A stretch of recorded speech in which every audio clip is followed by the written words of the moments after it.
A planet besieged, their defenses routed, a species enslaved, their homeland occupied. In their darkest hour, unlikely help arrived. A star-crossed alliance.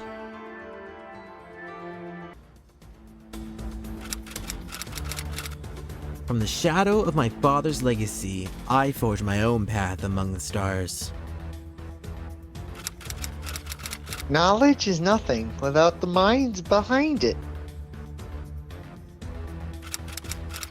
Yes, my lord. It's very interesting. Now, can we please focus on getting out of this alive? I hate when diplomacy fails.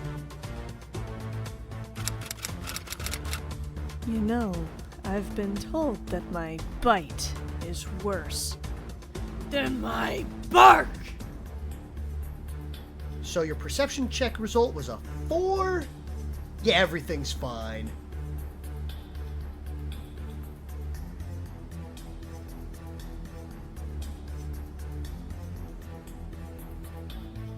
Of that perception check.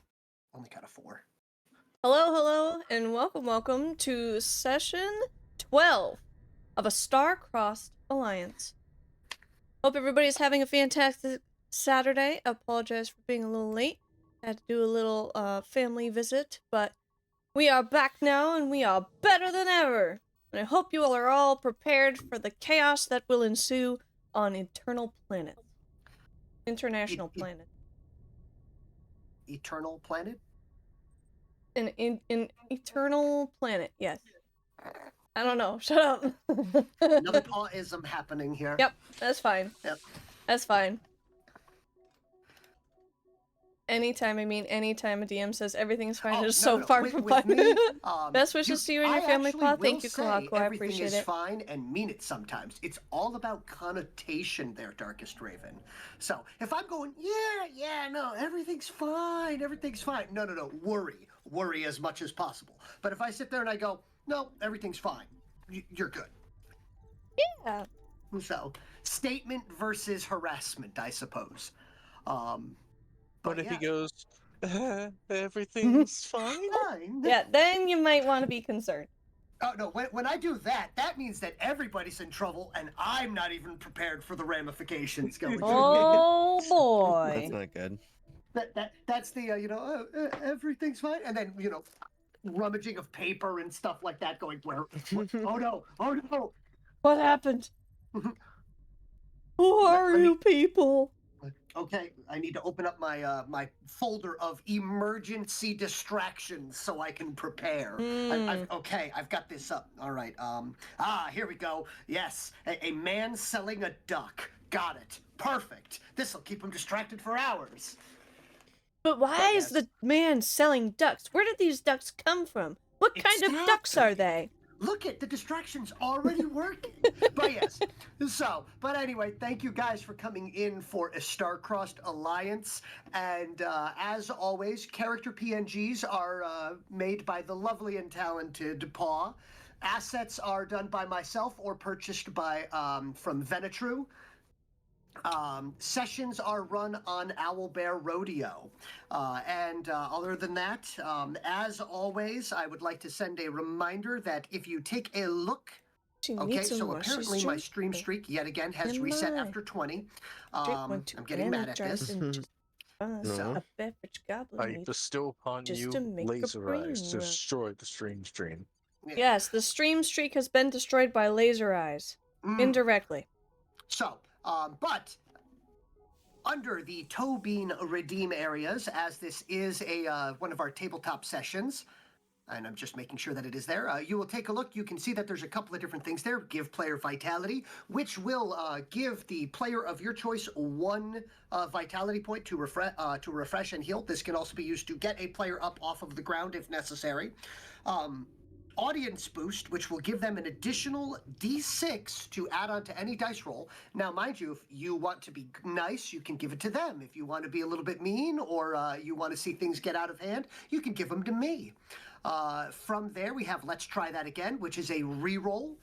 You cannot multiple reroll a reroll, but you can use it on them if they rolled low. You can use it on them if they rolled high. Say I decided to, accidentally and or intentionally rolled really well, and you decided, I don't want that thermonuclear warhead going off perfectly on top of Waylon. You can have me reroll where the scatter goes. Giving players feat points is another thing you can do that will help add into their cool pool or their swell, or what was the other one? Style pile is the other one we've been calling it. I like the swell well. The swell well, The indeed. swell Well. Yes, because you have a maximum of 3. Make haste will allow them to.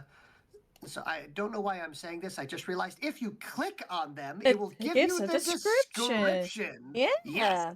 But still, So- if anybody has specific questions about any of the redeems, we can elaborate further, because not everyone reads the descriptions. So I'd just like to True. give a little bit extra at the beginning here.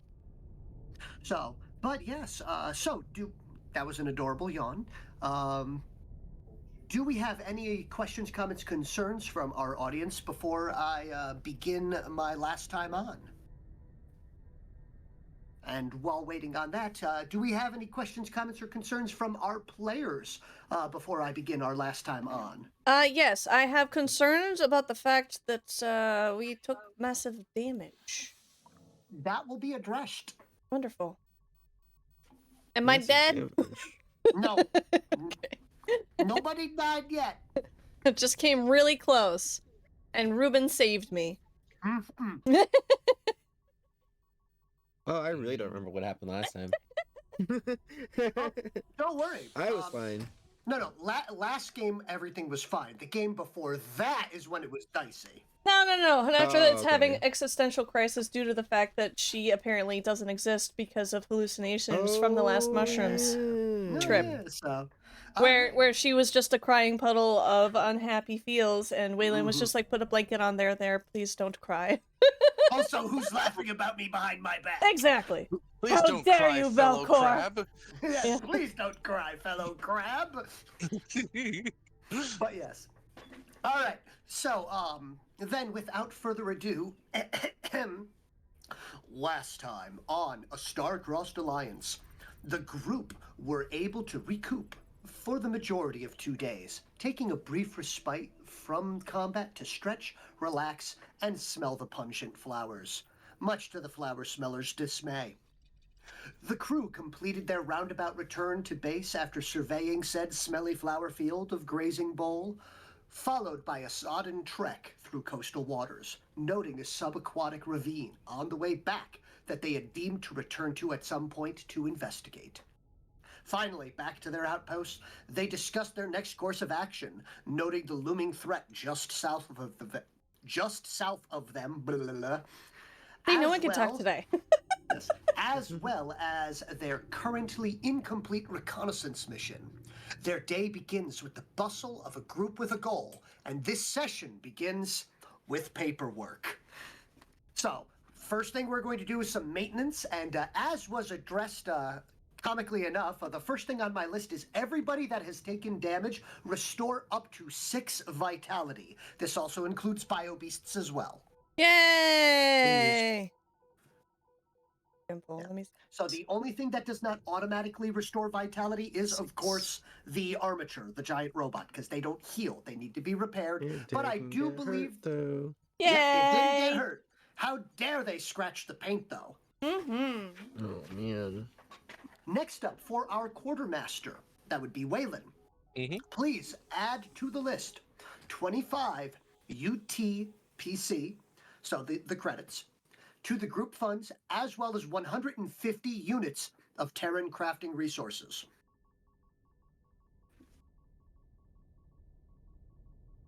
These crafting resources can be used in place of UTPC for crafting, but cannot be converted to food or power. Next up, so let me know when you're all set there.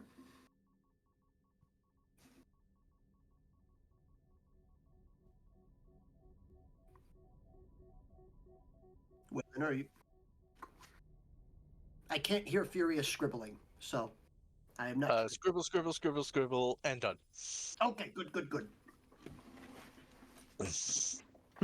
So, as the next thing that is on the list of things to do that need to be done. A little bit Mojo Jojo there for a moment there. My apologies. Yes. So, Junior Lieutenant Phoenix Vanguard, you were Yes. aiming last session to fabricate a pair of personal rebreathers for various members of the party, thus to allow the party to be able to explore the subaquatic area, because unlike the native Bakishkik, humans don't breathe underwater. And unlike everybody else that's a human in the party, they don't have a giant robot that has a sealed interior with the ability of its own atmosphere and oxygen.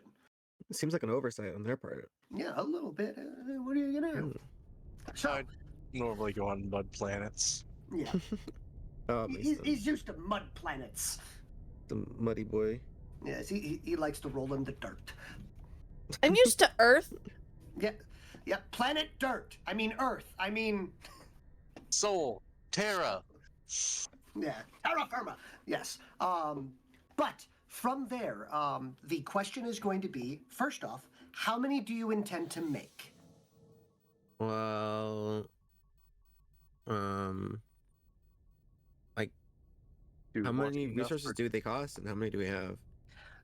The cost is going to be, because you're building these from scratch and kind of ad-libbing it with various materials that you have lying around.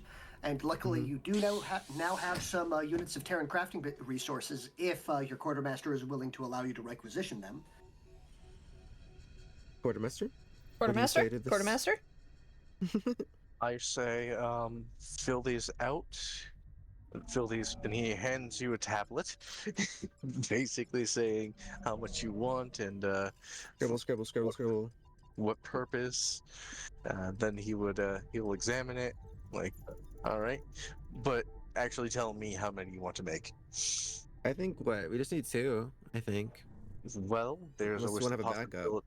Yeah, there's always the possibility that one can break, or it might actually be cheaper to make 2 for Hinatra, 1 for her human form and the other for the other form. Oh, that's right.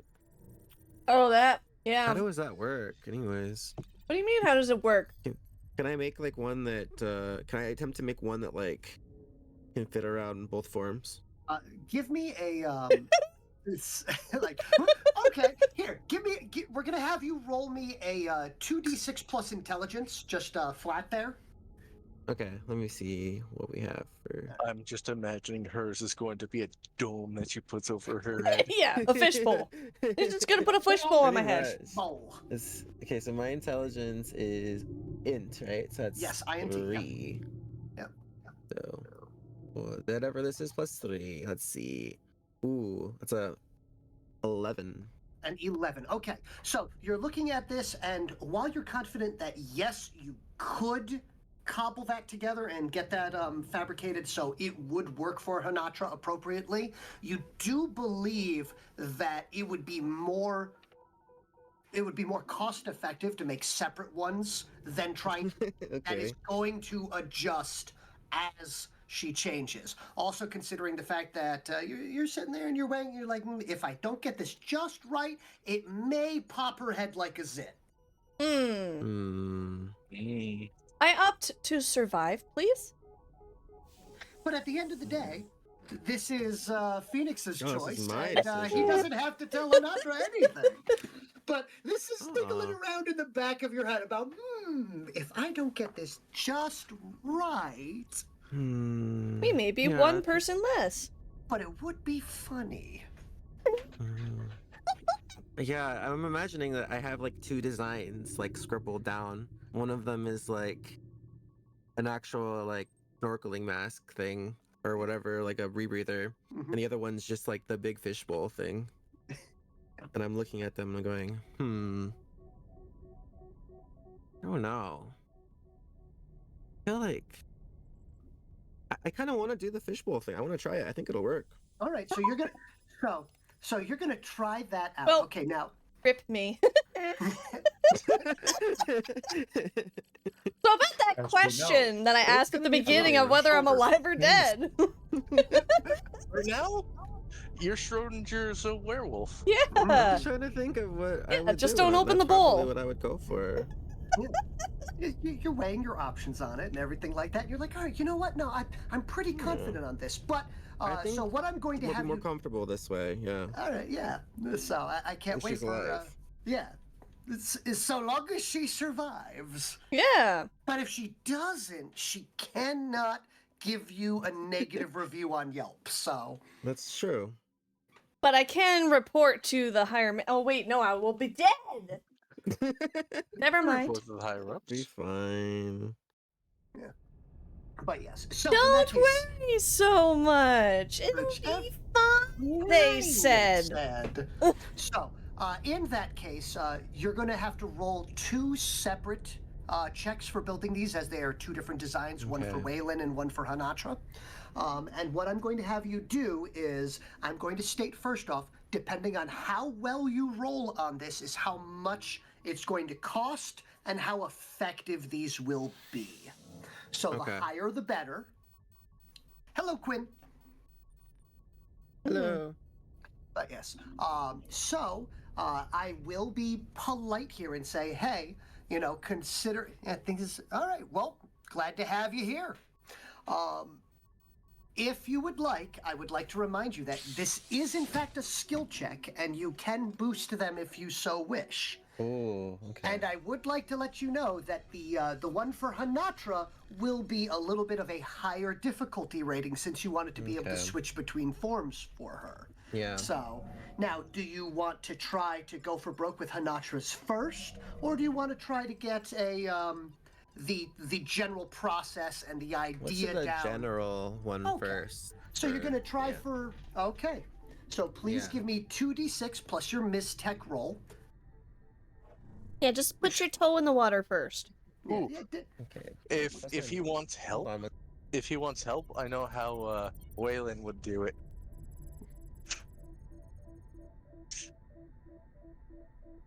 He would pop behind the requisition cage, Mhm. and then he'd be under a thing, so you couldn't see him. Then his helmet would be on the thing. Then Oh, he'd you're going pop, to run off with his helmet and then just make the additions to it? yeah, and then he'd pop back up with another helmet on. Hmm. He didn't have another helmet. It's just a cardboard cutout of his face with the helmet on it. Oh, of course.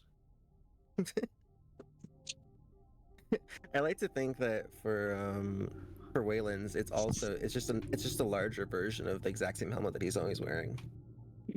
I definitely feel like Waylon is kind of like the Kakashi here, where you take his helmet off and he's got a slightly smaller helmet on underneath. Exactly. It is indeed Kakashi's mask. Yes. What's behind that mask? The world may never know. It's actually another mask. Oh my god!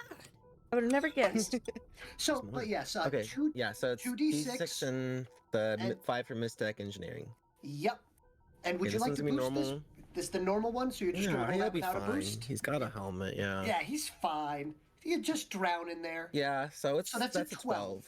All right, that's not bad. So, all right, so it takes you a solid, 3-4 hours.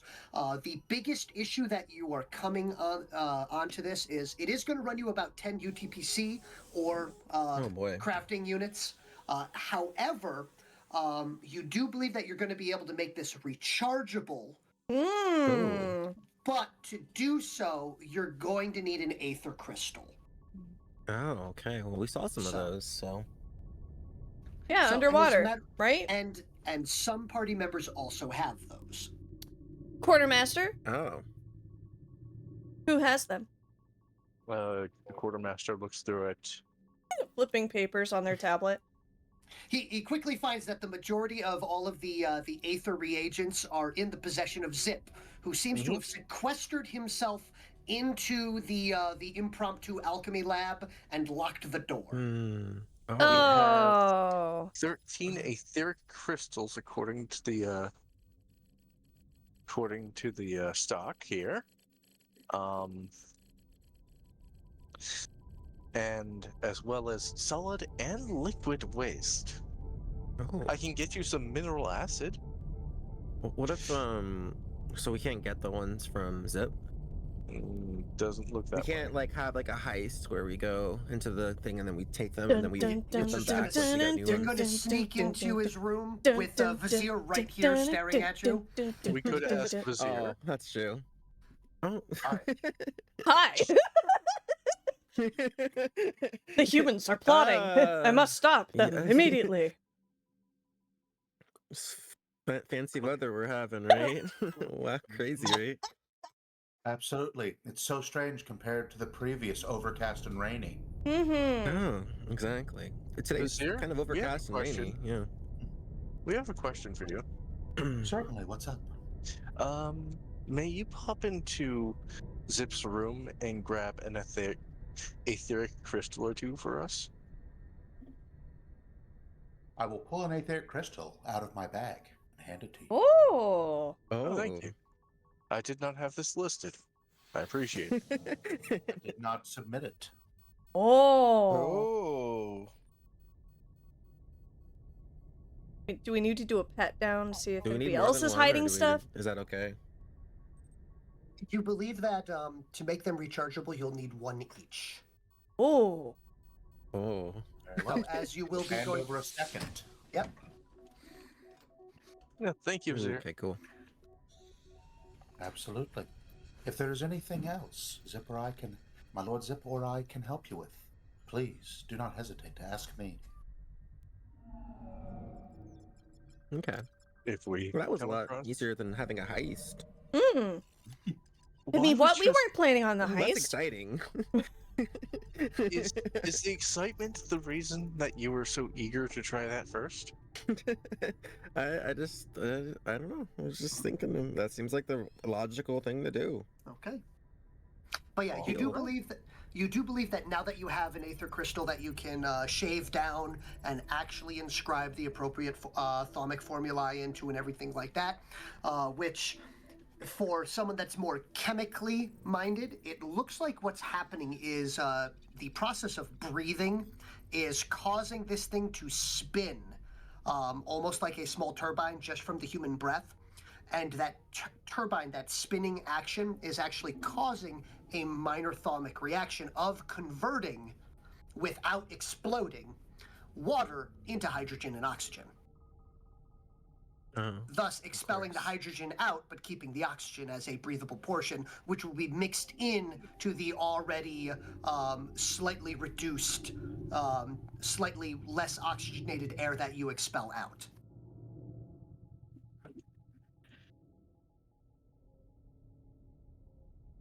Simple, yes, of course. Yes, totally simple, perfectly fine, absolutely good. Thank goodness that I was actually paying attention during that class. So, Rebreather 101.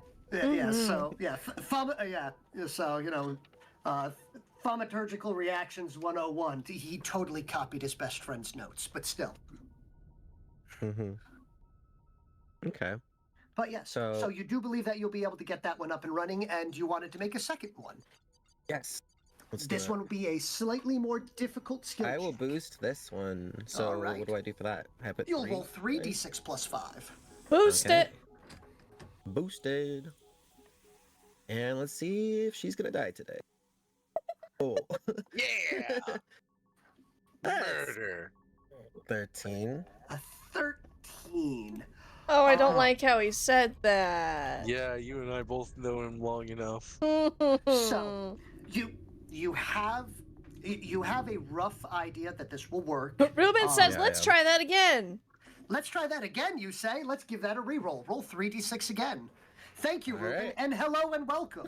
6. Ruben! Oh, no. It's even less. Uh-huh. Yay, Ruben! You did a great job! Here, on the bright note, him failing more is simultaneously a slightly better thing Well- because you do hear a small explosion from the laboratory. Oh, God. Yes, you did. We appreciate you trying. Yes. I pull out my guns from the quartermaster area, and I come running towards the laboratory thinking we're under attack because explosions from laboratories don't happen. Those happens in cartoons, and we're adults.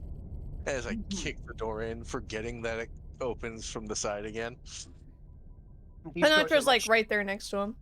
these doors are much sturdier. I am going to need you to roll a 2d6 plus strength. Pinotra's just gonna open the door. Mm-hmm. Luckily, that is only an 11. An 11. Yeah, your knee kind of buckled the wrong way, but like, didn't break anything important. Oh god. And I'm on my back with my guns at either side of my head. Mhm. Right, no hinges. Thank you, Hinatra. Yeah. No. Also, these doors were capable of keeping in/out a pair of tassel worms. Mm-hmm. Well, my foot hurts. Imagine how their face feels. Everything So- okay in here? We heard a explosion. What occurred, so that you may explain as you see fit, is remember how I said that that thaumaturgical reaction was to separate both from water the hydrogen and oxygen without allowing an explosion to occur? Yeah. Well, you may have missed that last part. Oh. So if you use this one, breathing will cause explosions. If you use this helmet. My. Okay. Can we use it So as a first- weapon? Oh my god, can you convert this into... Okay, I'll let you explain. Yes, please explain. Oh, yeah, no, it's fine. I'm actually working on Hanacha's right now. It's there's a little bit of a problem. I don't know if it's gonna bother you though. What do you mean You there's see, a whenever problem? you breathe, like, you breathe, right? Yeah. So, like, if you want to do that, you will explode a little bit, but, like, technically you should be able to get some oxygen. But you'll probably be, it's imagine, like, putting your head in, like, a tube of fire. Lieutenant Constantly, every time you Junior, breathe. Phoenix, Vanguard, Yes. are you trying to kill me? No, I'm trying to make it so you can breathe. Well, you So- failed on that part. So Because I what won't be you're able to saying- breathe if I'm Just- dead.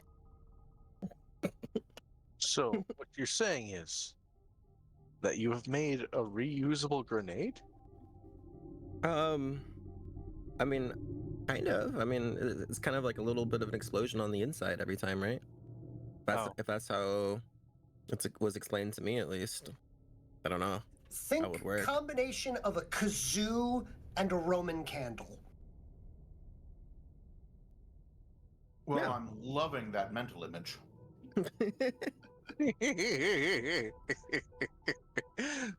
So anytime you inhale and breathe in, you know, it's going to instead Roman candle in instead of oxygen. Mm-hmm. Hmm. It's kind of good. Like, if you wanted to, like, spit fire or something, like, I think it could be helpful for you. I don't spit fire. I Well, may, mean, I I might, couldn't do another one. I may be able to expel I'm not a some rapper. sick burns, but I cannot spit fire. However, if we can use this in a different way, such as capturing an enemy, Mhm. using it as a torture device or some interrogation Whoa, features. whoa. We don't use the T word around here. That's not allowed. Yeah, that's been Oh, outside of any sanctions for the I last mean, 300 years? Roughly. Interrogation. I think you mean persuasion yes. helper. Mm-hmm. Well, Listen, I guess this we could use may it be as a that. time of war, but we still can't, you know. We have standards. We're humans. We have to abide by those standards. Well, the I've good lived news a is- long time. What are you guys talking about? I heard an explosion and came in here. Is everything okay? Oh, just something to deal with someone named Geneva and the conventions that they have stated for us. Okay. On the bright note, it does look as though Ruben has boosted the next dice roll that gets made. Well, thank you, Okay. Ruben. So I guess since you have a problem with this one, I can make another one for you. I would like to be able to breathe without being exploded. People are so You need picky another nowadays. insert crystal. Then you I- can we have didn't that use one. the crystal, yeah. No, actually, yes, you did. So the thing Oh, that's yeah, we causing did, the because it's explosions is the exploding. crystal. Yes. Yeah, we do need another crystal. You if somehow possible. created an external combustion engine. Which is quite a feat on its own. Yeah. People will be studying this for years. Yeah, scratching their heads and going, how the heck did he do this? You are fortunate that having all of you able to explore this underwater cavern with me is of the utmost importance. Now hand off another crystal. Okay. Wait, with you? Zip isn't coming?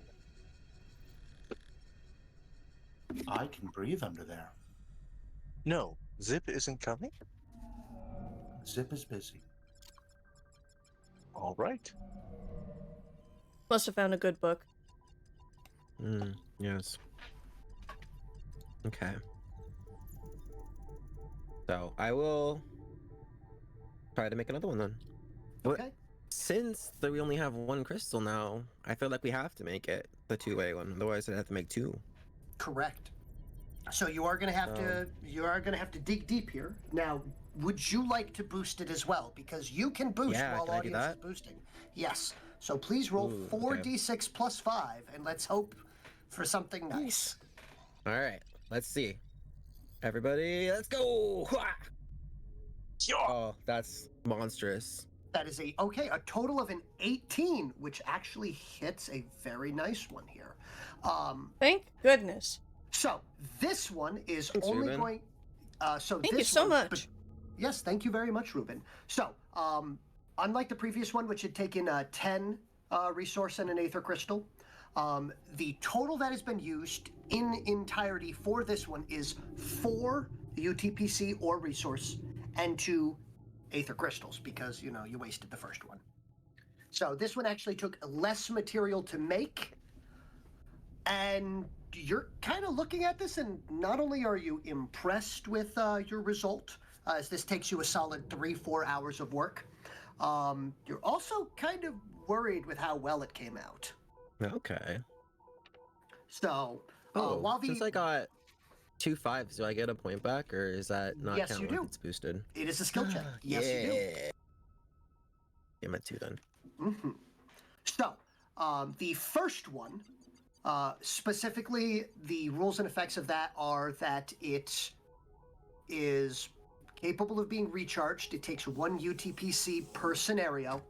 So, as long as you're heading underwater, 1 UTPC will provide enough oxygen for the entirety of the situation until you leave. Ooh. Okay. So, that's the first one. The one that you just created does not require UTPC. Ooh. Bonus. You have successfully created a minor mistech item. All right. Let me. Well Are done. you using the UTPC in the quarter, or are you using your own? I'm using the quarter one. I'm not wasting mine. Okay. How much was it again? This is for you guys. Now, this can be done, a total of 14 between the two of them was utilized. Okay. Now, you can use either actual UTPC or you can use the resources. I would suggest using the Terran crafting resources. Okay? Yeah, that sounds good. So, now, you are mildly upset because this didn't come out in bowl form. Oh. So it is effectively what could best be described as almost like a ring, a large ringlet that can be put inside of the mouth. So, and anything that passes through is going to be converted into breathable air. Okay. So, other effects will occur if you want to go and test that one out. But there are other effects in play for that particular item. Can I add a bowl to it even though it doesn't do anything? If you have a glass bowl, you can tell. You can. Please give me a deception check. Okay. Let's see. I don't think I have deception, so. So that would be in that case. That would be that would be your intelligence plus 2d6. All right, so that's gonna be 8. Okay. So you can play that off as that's how well you. So please attempt to convince Hinatra at an 8 of the fact that she needs to wear this bowl. Okay. So, you know how Waylon has to, like, basically have to recharge it all the time? This one is so good that I actually got it, like, I really outdid myself. Mm-hmm. Like, yeah. So the only thing about it, though, it's a little bit different, is that there is this large fish bowl that you have to put on top it'll actually basically function as a shield that doesn't really add any armor to you, unfortunately. But cosmetically, it'll look like you're more armored, and the enemies even might be afraid. So I think it's actually way better. So I just thought it would look good, and it also definitely is essential to the core functionality of the whole thing. So, and I don't know, honestly, I think it would fit your style. So My style. yeah, Cosmetically. yeah. Hmm. Can I do like a insider interrogation or You anything? can use a detection to detect bullshit if you'd like. Sure. I'll use detection to detect shenanigans. I would never tell a lie. I don't have deception. Mm-hmm. Yes, that is exactly what keeps people from trying to tell lies. Mm-hmm. They don't have the skill for it. That is an 11.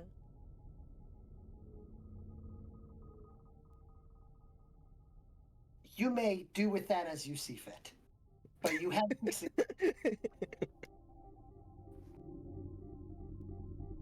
I may do with it as I see fit. You have successfully detected shenanigans. I see. Shenanigans has happened. She's going to take the bowl. I appreciate this, very much so. I sincerely hope that nothing bad will happen to this beautiful thing that you have made me. However, I have some concerns. Exact. Okay. Yeah. Wait, what?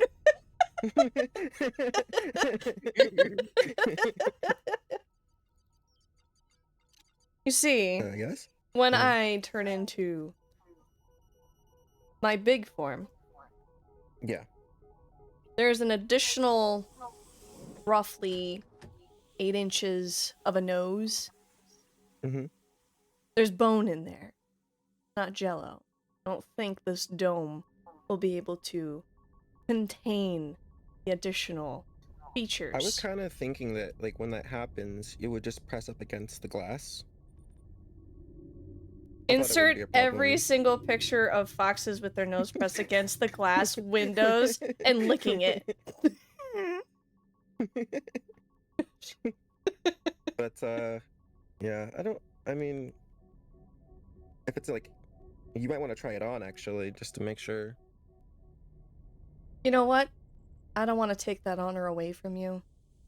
I think you should try it on. Well, if it's me, Can I see? yeah, put it on. As he puts it on, she's gonna put her hand on top of the bowl and push down. Oh, jeez. And she's gonna, like, noogie it into his beautiful orange hair to give it the most static charge possible. And she'll just walk away. Just a little bit. Give him some space. You know, give herself a little bit of a head start. I'll just crumple on the floor. Uh, Wayland. delightful. Nobody Wayland understands happy my genius. his upgraded helmet. Mmm. The dome looks good on Oh. you. I guess I'll try it. Okay.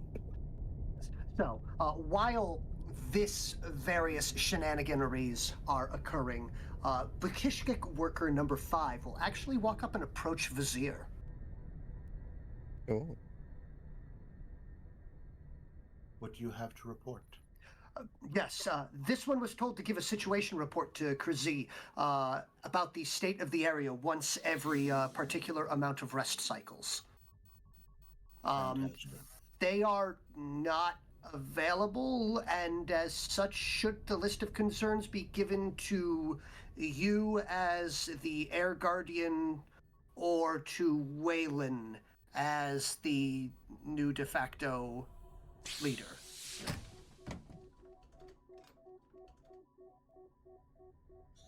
I can take them for now, and if Waylon wishes, he may take over in the future.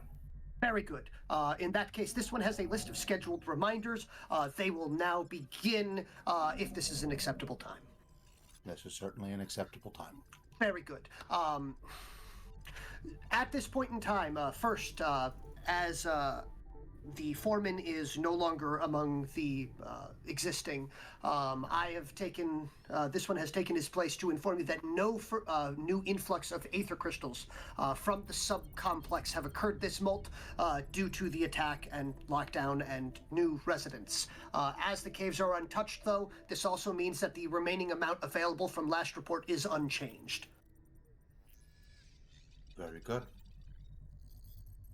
Next, all food and supply stores that existed prior have been exhausted and or have been destroyed. Only those recently created or brought in by the new residents exist, and the new leader, Waylon, has created a physical list. Will I be required to continue to keep a mental list?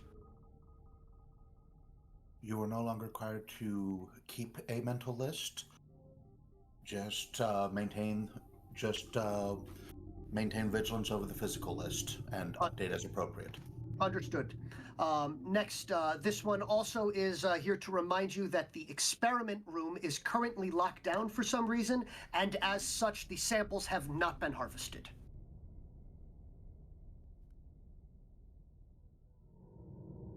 Thank you for the information on that.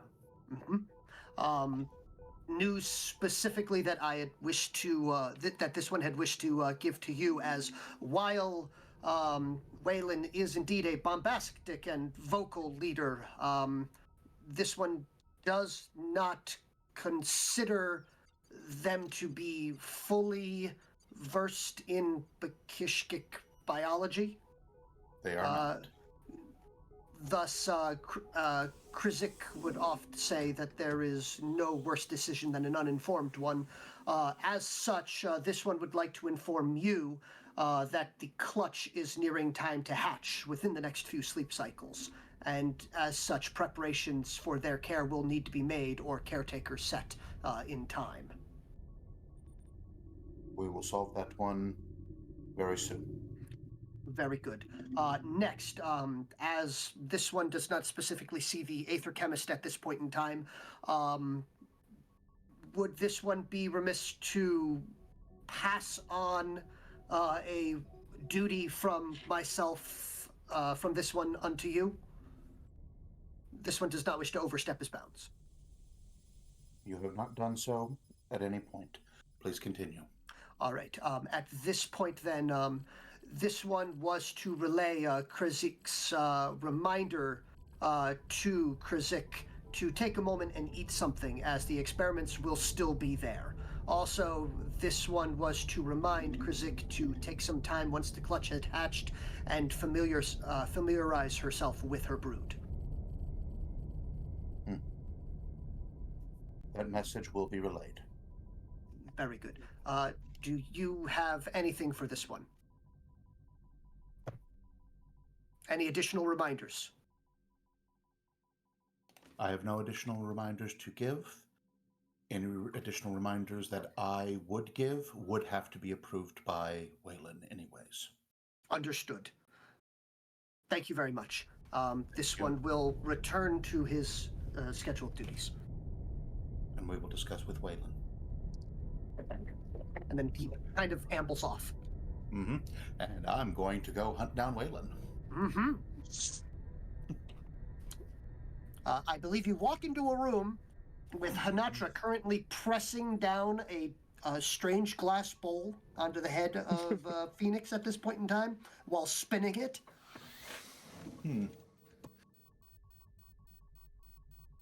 I do not understand human rituals. I believe it is good. It is good for me to just treat that as a vain attempt. Waylon, we have some things to discuss. That Waylon stands at attention, readying his pad. Yes. What would you like to discuss? So I begin relaying the various messages.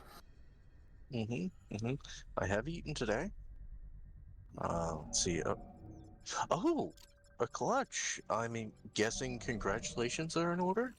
I don't know how you people reproduce, but I will adhere to your knowledge and do my best to support you. You shall be the leader in that regard. And right, experiments. I'm guessing they were set to automatic. I figured that, you know, with the frocks gone, the experiments had been halted. Are they back again? The experiments have not been harvested, is the thing. We had blocked it off before. All right. And told Well, and you had informed them not to go in there. that is true. We should set up a team and check to see if it's safe to go back, and then ask the remaining workers of any of them that have partaken in the experiment, and if they have, to collect the samples, assuming it's safe. So I believe that means that we should head down to take a look. You think you and I will be enough, or should we? Nah, you and I should be enough, as he looks back to Hinatra and Phoenix, just being silly. They seem busy. My hair! Mm-hmm. No, I certainly have nothing against them coming as well. You, of course, have right to come down there. This is yours. Yes, it is. And you have invited me to come down there for advising purposes, which I am happy to do so. If you do not wish the other two to come with, they cannot come with. If you have no issue with the other two coming with, they are certainly allowed to come with. I have no issue with the other two coming with, but I fear that if we need to run, the fewer bodies we bring in, the better. If that is the way you want to proceed, we will. Yes, it shouldn't take too long. Investigate, then leave. I will not make the same mistake twice, where I wiped at the fog on the glass. I was also not aware that they were harvesting aether crystals further down. All right, shall we head out? Where'd the bed go? Making and pudding. Okay. Ta-da! If Yeah. you recall. Yep. All right. I do inform. Oh, hello, Bull. Oh God, what is that doing here? I do. Oh. We're under attack! We're under attack! I do inform Phoenix. I would also like to remind you that Hanatra. Phoenix and Hanatra are technically in this room over here. Yeah. Oh, okay. So they are technically downstairs. Oh, well, I know there was a few alchemical areas above. Yes. The Oh. the alchemical areas and stuff like that, most of that seems to be kept upstairs. That's where Zip has sequestered himself. Downstairs, the room that Phoenix has generally taken over is this one here, as it's been Alright. acting as a semi-garage. These are living quarters that are not really parsed out to anyone at this point in time, as the humans seem to have got like pop-up tents / cots. Yep. And have just kind of been plopping them down as far as I can tell, and please correct me if I'm wrong, just plopping them down whenever tired. Just like, this seems good. Middle of the Carry it everywhere we kitchen. go. Yeah. The It's like snoring Minecraft sounds. villagers. Yes. Yes, Minecraft bedrolls. Yes, exactly. Just carrying a bed with you.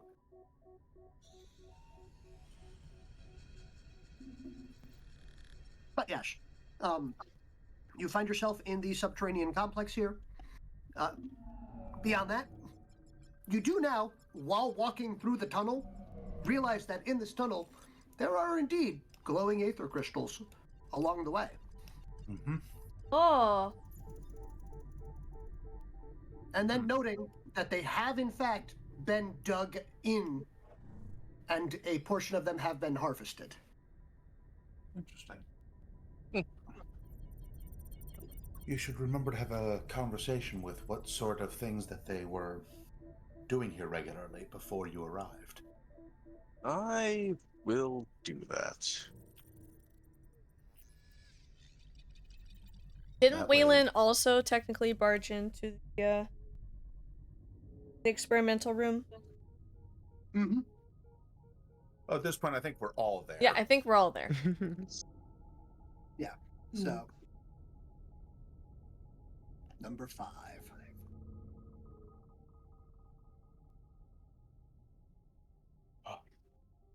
But yes. So, Either way, we should. I would recommend we take a look at the birthing chamber, the brood chamber first. Very well. That way, if they need any additional supplies, that should be a priority.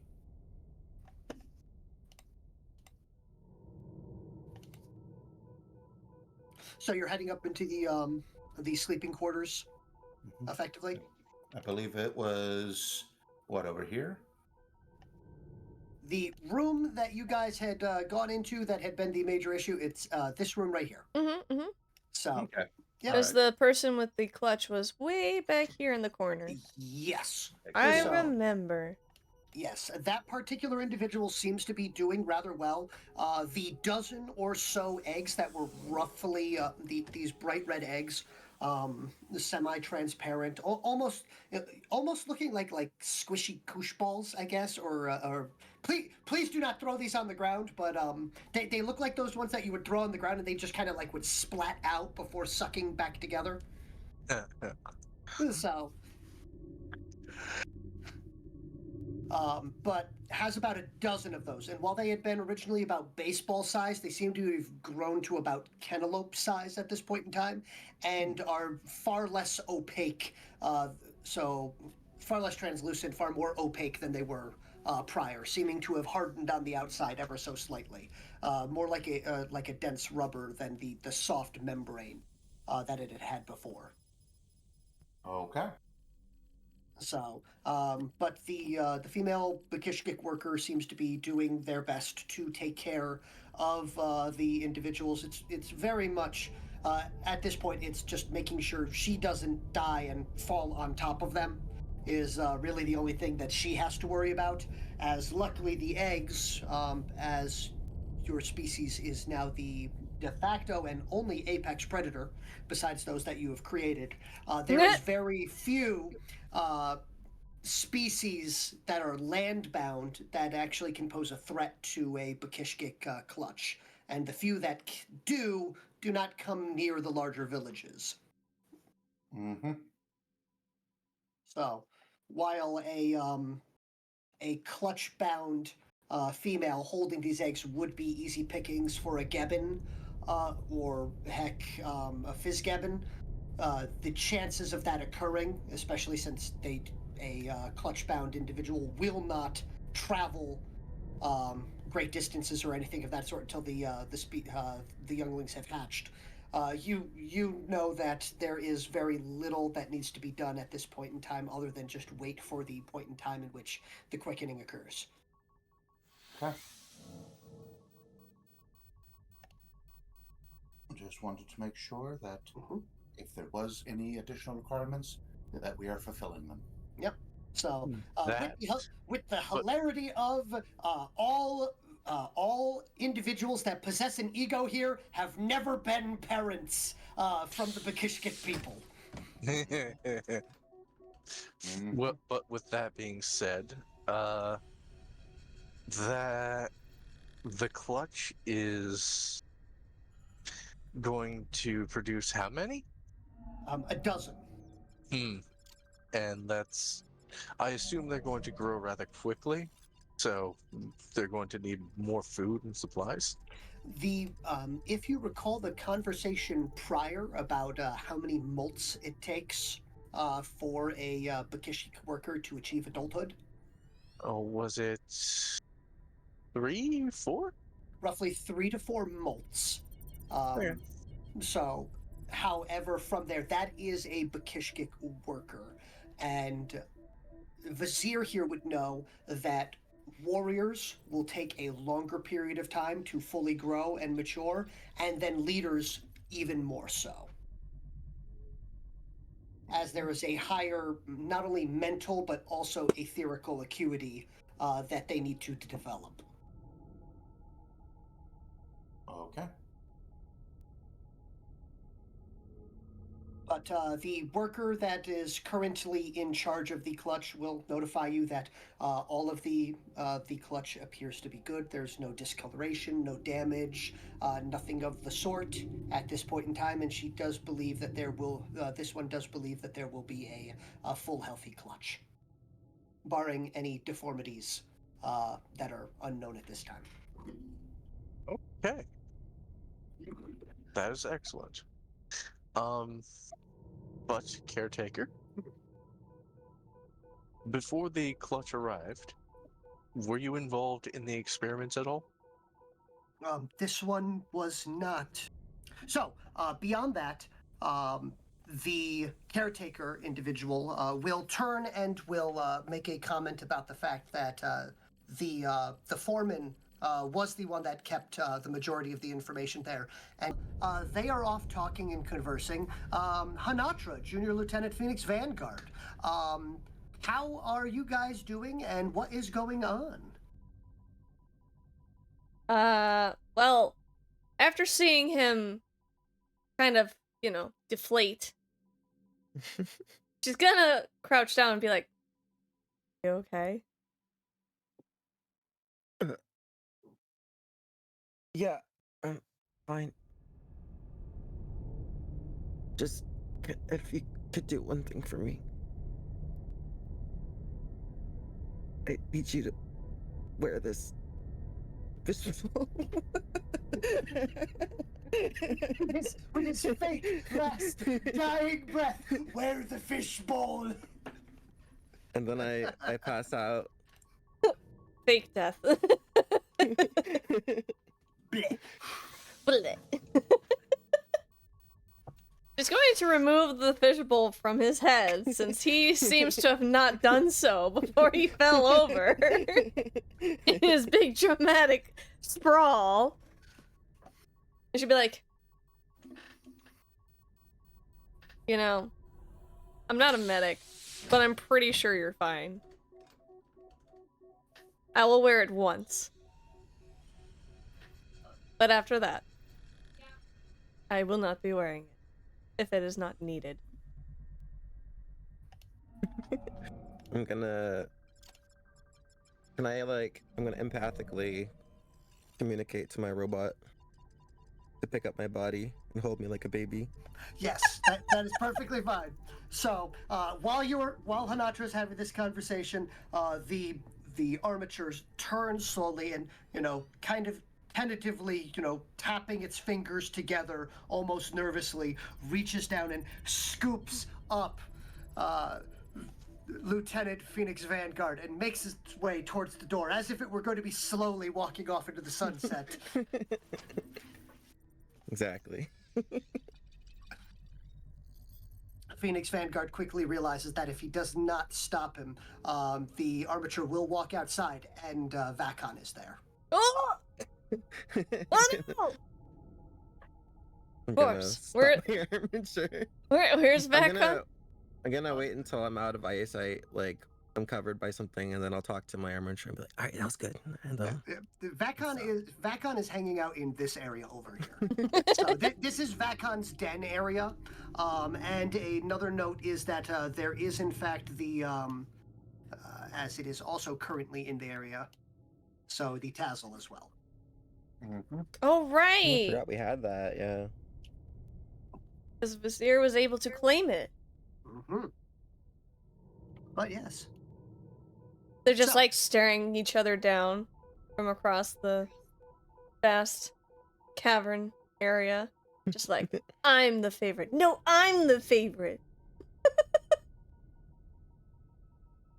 So once Phoenix and the mech leave her line of sight, she's gonna roll her eyes, shake her head, and just kind of leave.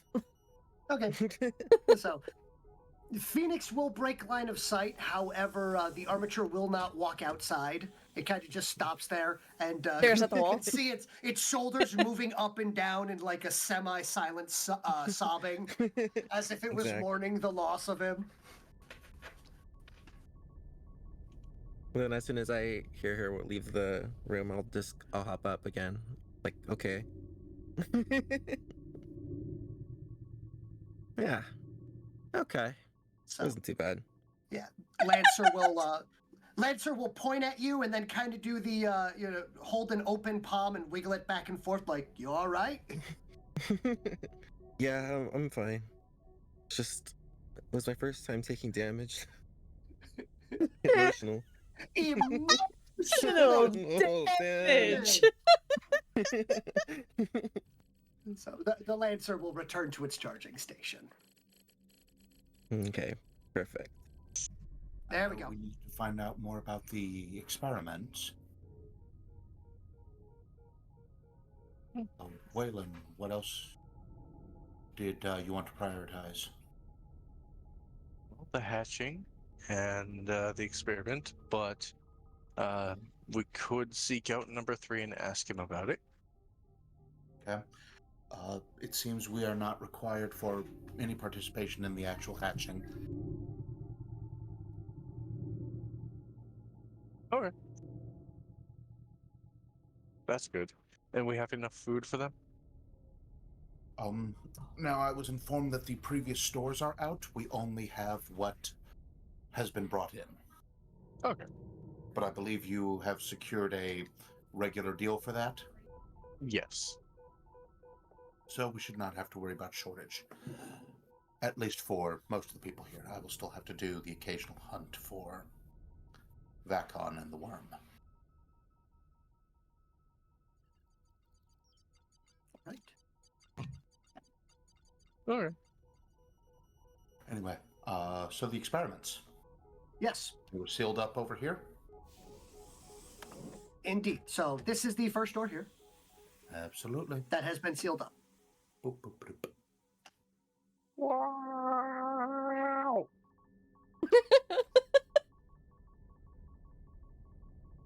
Alright. Want me to go in or should you? You two going in solo? We'll let you know that we're going down here, but we shouldn't need any help.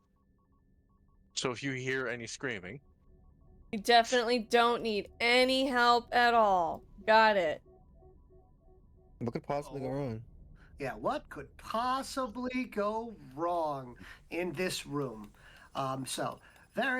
You will head over there. You will, take a look at the very nice note that you'd put on the outside of the area, being along the lines of, in 2 separate languages, no.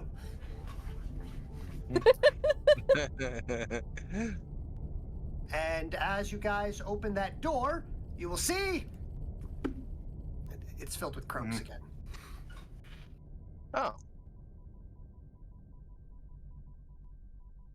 They have repopulated. Good.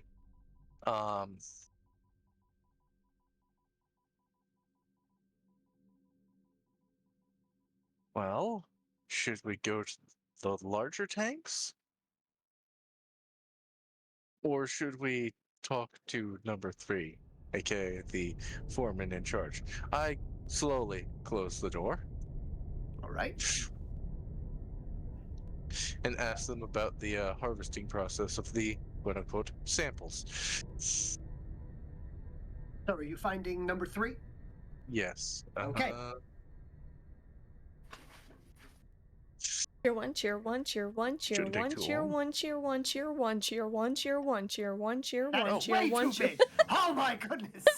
Number Hello, 3, what number happened 3. to you? Cheer one, You cheer one, cheer one, cheer one, What? cheer one, cheer one, cheer You've one. been eating well. Oh my god, it's broken. It's going for That's so a lot long. of food. There we go. There we go. Father, I hunger. But yes. But yes, so there. That is the biggest Bakish kick I think we will ever not see. But yes, so this one, number 3 will arrive. Thank you for the 100 biddies! Will give some form of. I don't know if you would consider it a salute or not, but yes. So he addresses the fact that he is in the presence of superiors and goes, "What do you wish of this one?" Number 3. Yes. We require your knowledge, being the assistant lead researcher. This one was not the assistant lead researcher. This one was the assistant foreman. The assistant foreman. We require all of your knowledge of the experiments and what samples you were taking. Understood. In regards to which experiments? The experiments residing beyond this door and the door connecting to the room behind me. Yes, this one understands. This one would also like to clarify that there were multiple experiments that had been being performed beyond these doors. Then the experiments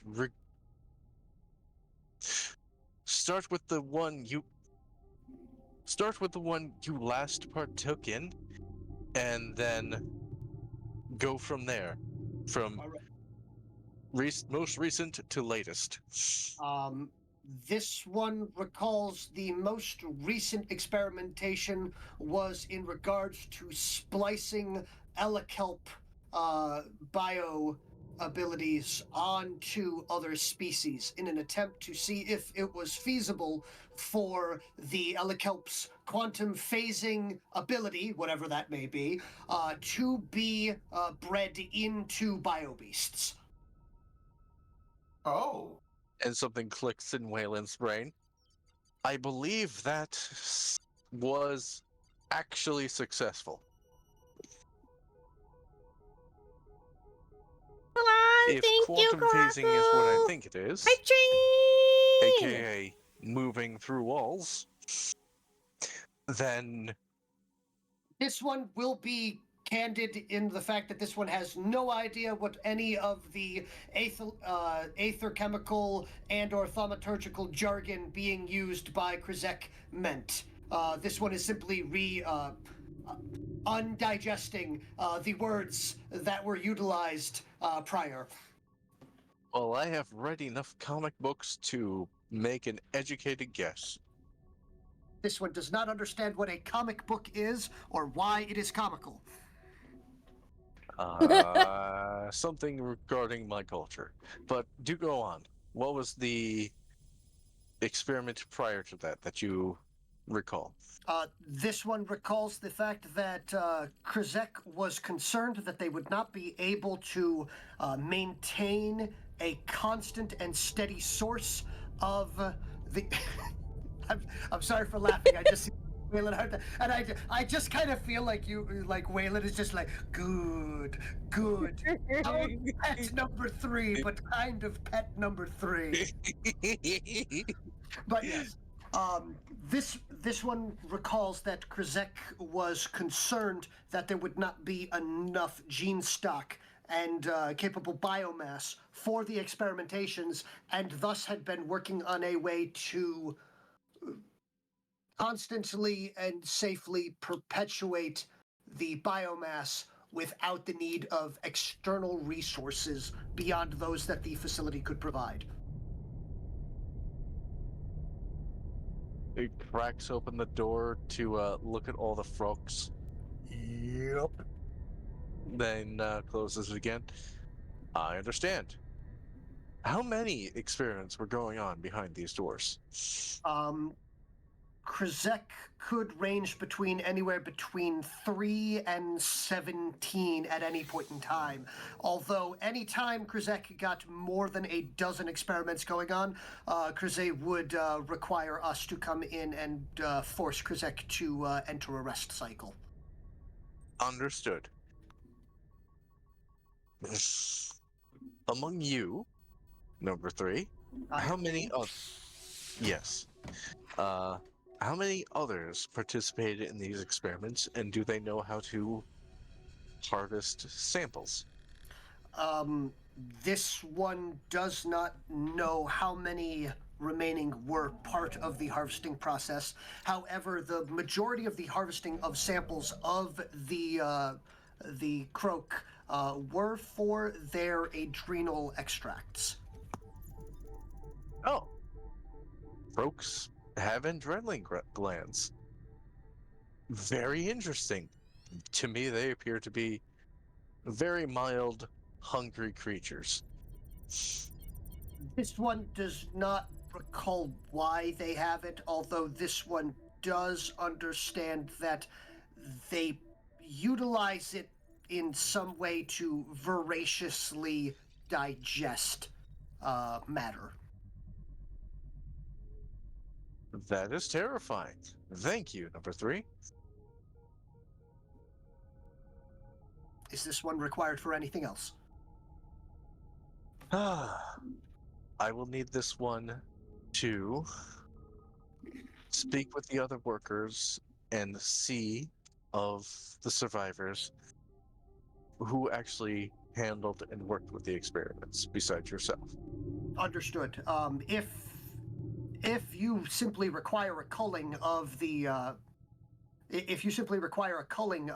various croak, then I can simply this one can simply grab a grouping of them and make sure to perform the cull for you.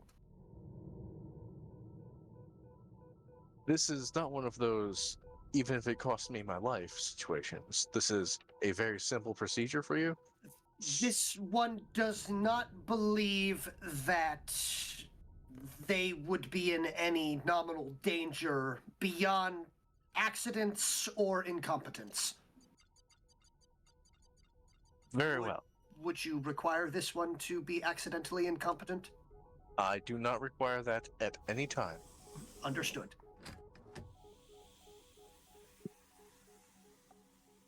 Then you may proceed with the cull. We shall continue to drain the adrenal glands for the samples and make sure that Zip gets a hold of Krizik's notes. This one, unfortunately, does not believe that there are any remaining notes in this, as Krizik's, I believe, he says a word that roughly would translate to office, which was more personal quarters of work. Yeah, here, personal work domicile. So was raided by the invaders. That is unfortunate. And had originally been upstairs. However, from what we recall, Krizik was able to destroy the majority of her notes before the assault broke the outer barrier. Well, if it was enough for Krizik to bury her head into her notes, then I am sure Zip would also enjoy picking up where she left off. Understood. Or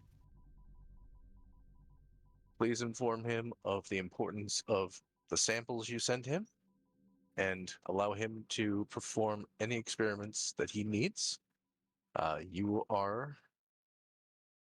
He is allowed to ask you for anything, and if it comes from the storage, please mark down anything that has been removed within reason. Reason being, if it will cause any substantial damage to the building or potentially end the lives of those here, then he is not allowed to retrieve any of those materials. Understood. Then this one will maintain the previous parameters of no more than 5 simultaneous experiments. Yes. Excellent job. Number 3. You are dismissed. And remember, when your body starts to require rest, do rest. Understood. This one will make sure that they are useful and maintain their usefulness. He then leaves. All right. So, You're getting better at communicating with them. it is a human thing. We have the ability to pact bond, and our mannerisms do change.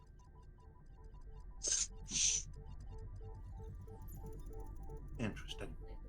At first, I only thought I needed to know your language. How At least you foolish I stopped was. trying to ask them What their thoughts are? exactly. Thank you for Yes. understanding that they do not have opinions. Yes. Yes. It is still strange to me talking to an individual that has no opinion. On my world, we have this saying.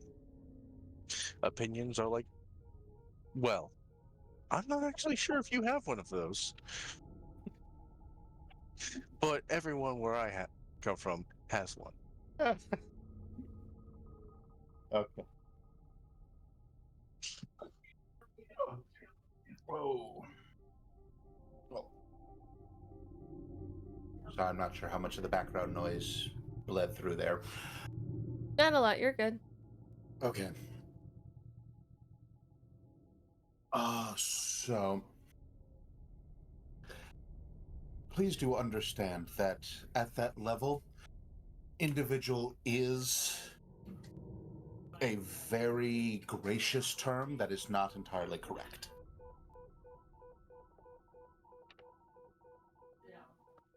Huh.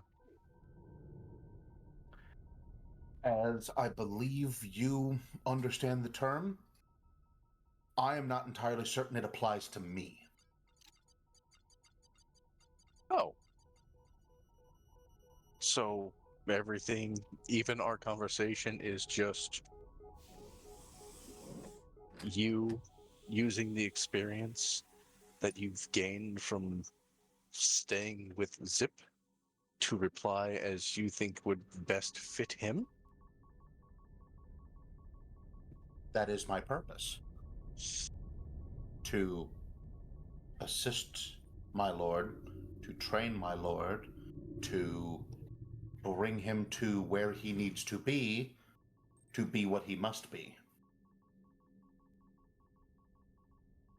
That as a human, that is both fascinating and terrifying.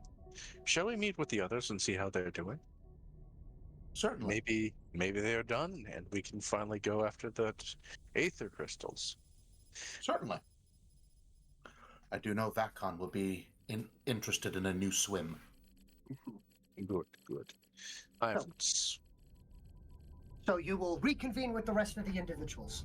Hanatra is currently outside in a huff, and the door to the Mistech laboratory is closed. You can hear slow robotic sobbing from inside. That's an interesting combination of words. Indeed.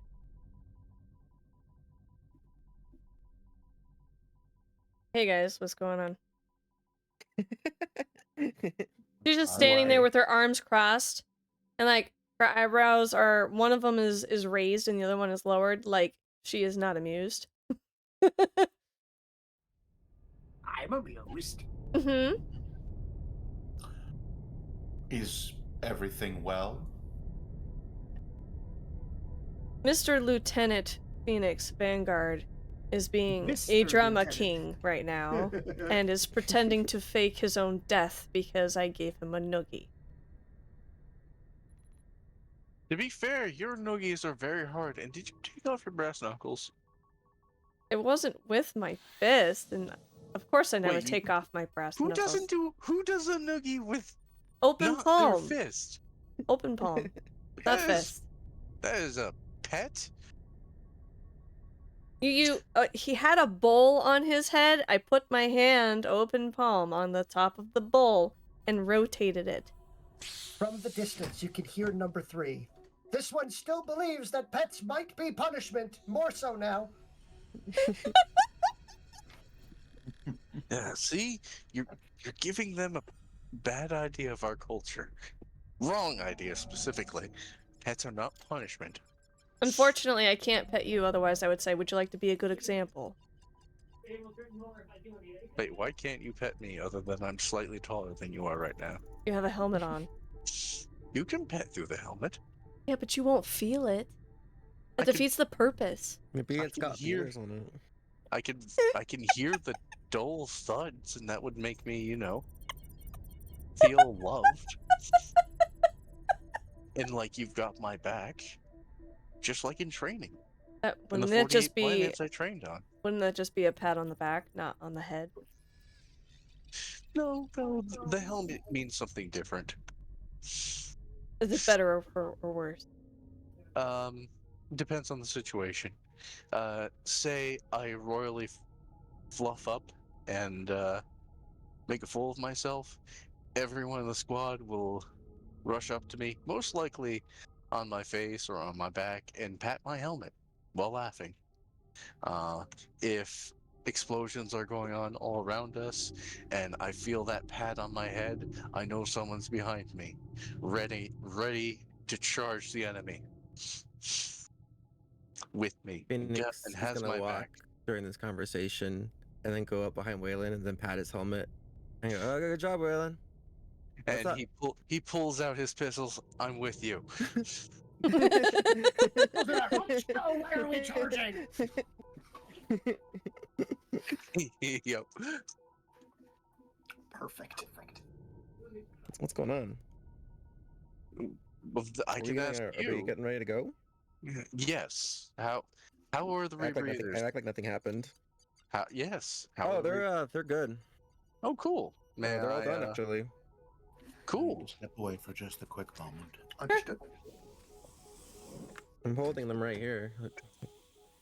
Here's yours. Excellent. He puts it on and attaches it to his mask. So, how do I work? Yeah. Now, Waylon, I'm gonna need you to wear this bowl. Exactly, Waylon. Has your hair calmed down from its static charge, or is it still kind of staticky? Oh, it's good. Naturally I'm electric, so He's electric. that's what people tell me at least. He's so electric. it's nothing too concerning. Hmm. All right, I've returned. Welcome back. Welcome back. But I'm ready to go now. You guys are ready to go and do some stuff. Yeah, I'm still Just trying drink to some coffee. figure out what we're quote unquote getting ready for right now. They were all hovering around the other door. You know, where the crocs were? The large double door out to the main pathway opens up, and all 6 of the workers are now marching in with sharpened sticks, and they proceed to enter into the room with the crow. Is there a revolt happening? What's going on right now? I don't know. You just watch them walk in and turn in, and then you just hear the sounds of wet thunking noises. Don't worry. That's normal. Hmm. Young love. Hmm? Oh? Oh, maybe I misread the situation. What's happening? I mean, they got spiked. Nobody ever explained. Oh, I don't know. They're aliens, They- so They are I don't harvesting understand. resources. Okay, that makes a lot more sense. I feel like there's quotations there for some reason. They're Harvesting harvesting resources. sample resources. Harvesting sample. Okay. That makes it not any better, honestly. So they're harvesting samples from the adrenal glands of the froaks. Okay. The ones that we Froaks. killed. What are they called? Because we've got 3 different Croaks. names going on for those things. DM called them croaks. Croaks, crocs, froaks. What we? It's not froaks. Okay. It changes. If every you want, time. you could just call them yops. Yops. Croaks. Mm. So without an F. Mm-hmm. Big F's in chat. F in the chat? Yeah. F's in chat. Yes, I take off my hat that is on my helmet, put it to my chest. Yeah, so the croaks are genetically modified. So it's a good thing we just- didn't just eradicate them earlier. Yes, Okay. and it seems that they keep coming back because Harder, better, they faster, have stronger? something etheric quantum phasing abilities. So this explains to me at least how they could have gotten through walls and saw other solid objects. That's not any less unnerving, honestly. But okay. Mm-hmm. That sounds helpful in some way. Apparently, Maybe. the algae on this planet also has that ability. Why algae would need that, I have no idea. So, the ecology of this planet deserves a deep natural study, I believe. I'm sure there's someone on the ship who has already started these investigations. And we have been giving them samples. Well, Quick smash cut over to the science facility there, where Boss is there going, "They won't let me leave the ship." I'm a prisoner in my own ship. They won't let me science. I need to plant the watermelons.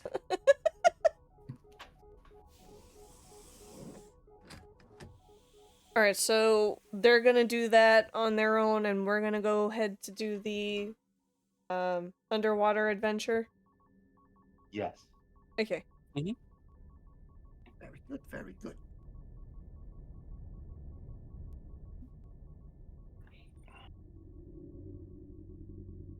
All right. Get going? Certainly. I will collect Vacon and I'm ready to go. All right. So, in that case, you guys will be doing as you will begin working on that, getting your resources ready. How much ammunition do you guys have at this point in time? I, luckily, have not fired any additional shots since the last time I restocked. I have 2 cycles of my 15 each, and 8 for me. Okay. I have 4 spare cartridges, and not much ammo in either gun. A little over half for the one with the higher range, and 1 shot left in the other. So he's mostly using his sword and dagger. He's probably going to be using the dagger mostly underwater. Mm-hmm. I have 50 arrows and a bow. Oh, Oh, Yeah, he had a bow. nice. I didn't know you had a bow either. I do not use it often. What's that a bow? I remember you using it the first time we had a conflict. You were very apt with it. Unfortunately, the tough hide and carapace, yeah. Yes. I am. My sword has significant more penetrating power. Hmm. Okay. I have 33 plasma cells because I rarely use my gun. I usually shoot atomic bolts. Excellent. AKA, I'm the one that's running through most of the ammo in our team. Uh-huh. Do you use plasma cells or do you use something different? As a matter of fact, both of your weapons are compatible with his. So as they are both small arms energy cells. Hmm. So if you'd like to give him some, it will work. I can give you some. I don't really use it that much unless I can't use stomach stuff like when we fought those things earlier. The farm. But I can give you like half of them. Okay. I won't complain. I'll I'll be give right back. you All right. 15 plasma cells. So All I right. will have And 18. is that per shot? I don't know. For me, it's per shot. 15 shots, yeah. Okay. So for me, that's 3 that cycles is worth. 15 would be 3 cycles worth. Cyclers worth. cool. So I will just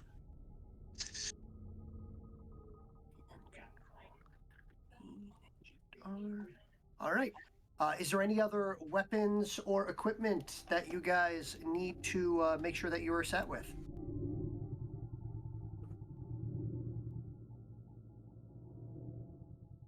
I don't think so. Yeah.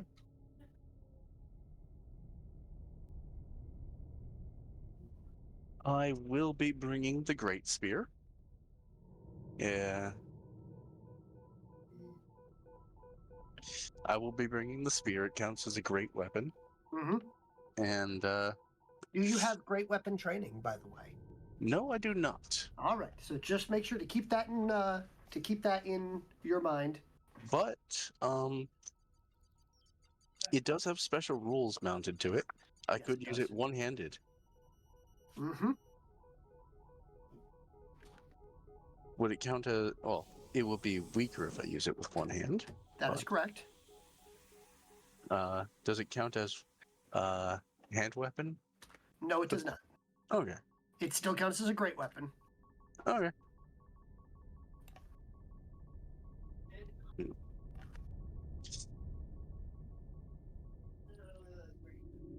Still is better than nothing. Yep, understood.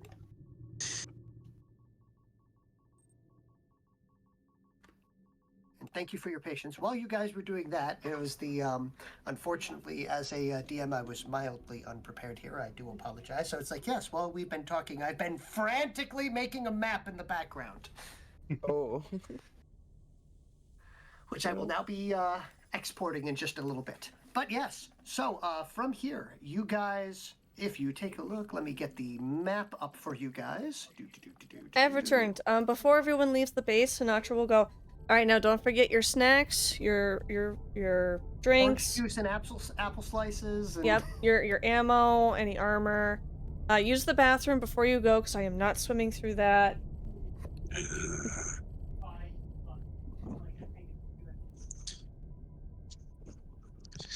Yes, grandmama.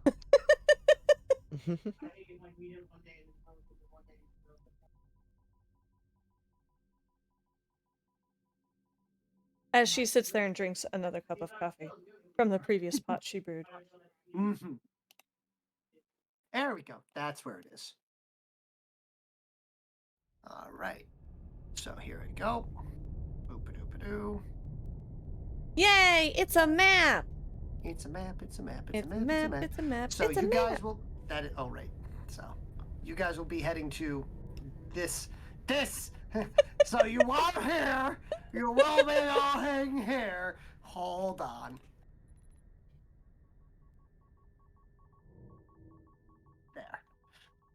still going to be. You are here. There we go. And you will be going here.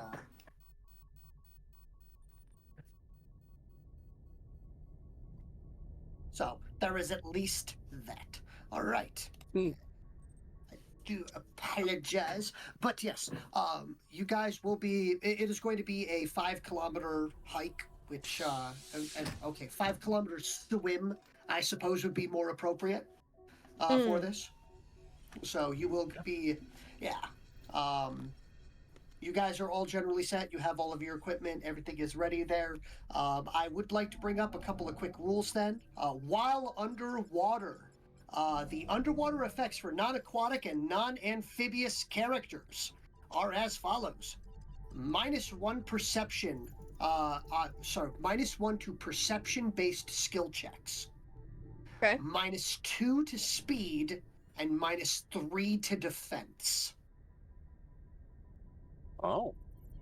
Now, mind you, that -3 to defense is due to the -1 on perception and the -2 to speed. Okay, so -1 perception. Mm-hmm. Checks. Next. -2 to speed. And -3 defense. That is no bueno. That is no bueno indeed.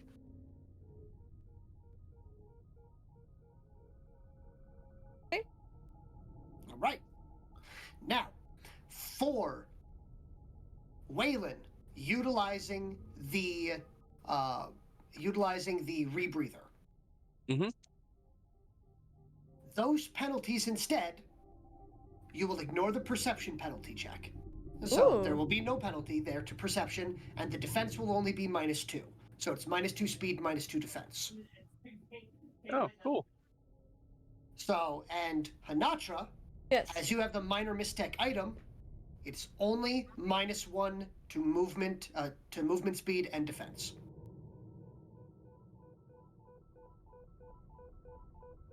Only -1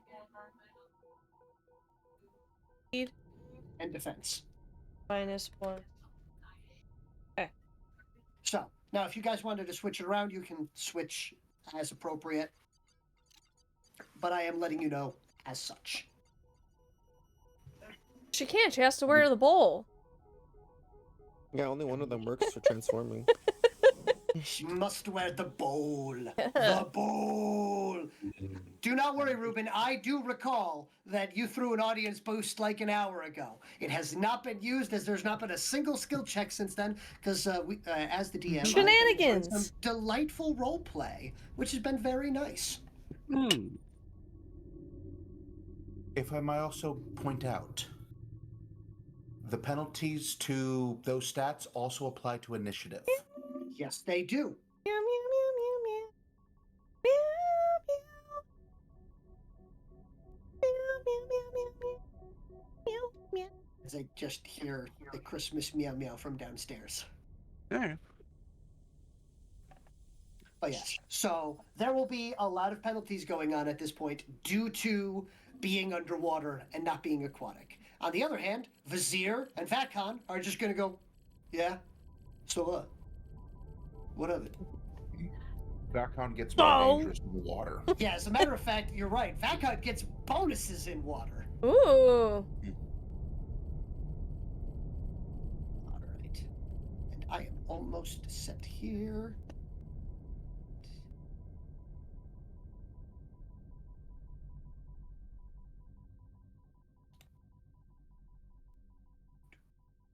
No, just sitting there sipping her cup. I mean, her cup of coffee. Hmm. I do apologize for the mild delay here, but I am just trying to make sure that I have everything ready. Because, Okay. No problem. Filling the gap with humorous moments okay. and visual representation of what my character would be doing. Wait. Which is just bouncing? I do not know. Sipping her coffee. She wants to finish the cups of coffee that she paid for. Mm. Mhm. Anybody else want some? I think there's like 4 cups left. No, thanks. I You said go before we leave. And I don't want to have to go again like 20 minutes later. That's fair. So I have a hypothetical question. It's about, you said a 5-kilometer swim? Yes. Now, mind you, for you guys, it's a delightful swim. They can trek because it is mostly about chin height water. Mm-hmm. Okay. It's just what I wanted to confirm is whether or not they had to swim or they had a walking option. They can walk. It will be very slow going. I mean, if not, I was going to recommend we build a raft and I'll have Vacon push it. That would be a great suggestion. We can just, look around for any floating things, rope it together. Make sure it's buoyant enough to carry 3 humans. Or at least 2 humans. I'm sure Phoenix will go around on the, Yeah, I'm good. on his mech. No, of course, Phoenix demands that it be buoyant enough for his mech. Indeed, of course. How That's silly. true. I don't really want to get it wet again. I don't know if that's gonna be a problem. Yeah, it hasn't been fully water sealed yet. It's water sealed, but I don't know. It's kind of like if you get like a waterproof, like, tablet or whatever the equivalent is. You don't want to like test it out too much. But I guess I can go in the water this time. But if we get a buoyant device, you won't have to go into. We'll have a raft with a giant mech on it. Yep. Perfect. There'll be a little weight distribution going on, but maybe it's feasible. I think we could just get one for us, or we could just walk. I mean, it's not that far. Walking through the water would probably be not as good as if we were to be tugged along like a little rowboat. Echo just used perception check. Perception check? Okay. Perception check! Well, that's perfect timing then, because that's going to give me a little bit more time to finish it, because the map is exporting slowly. Slowly. So, all right.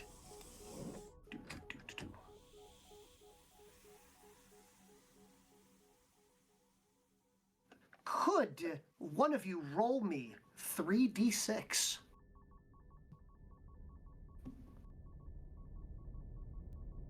And tell me your result. Phoenix, you do it. Okay. Boom. Ooh! 13. Magical number 13 for you today. Yeah, I guess so. Okay, what is the one thing and only one thing you would like to know? Lurkers get loves too. Congratulations on your gifted sub. Mm-hmm. It happens sometimes. Mm-hmm. Sometimes I go into somebody's stream for like 5 seconds. a couple minutes, Oh. and then like all of a sudden I get a gifted sub, and I'm like, oh, don't know who you are, but thanks, I guess. Yeah. All right. I need someone to roll me a D3, please. A A 3? 3. Okay. So it would be a 2, right? Nope. Nope. 1, 2, 3, 1, 2, 3. 4, Oh, you 5, do it that way? I do Oh. 1, 2 as 1. So, 2, 3 Either or is is fine. 2. well, you told me it's a 3, so a 3 is a 3. That is fine. Instead, so as you guys are getting ready to leave and everything like that, the warrior outside will give notification that something is approaching.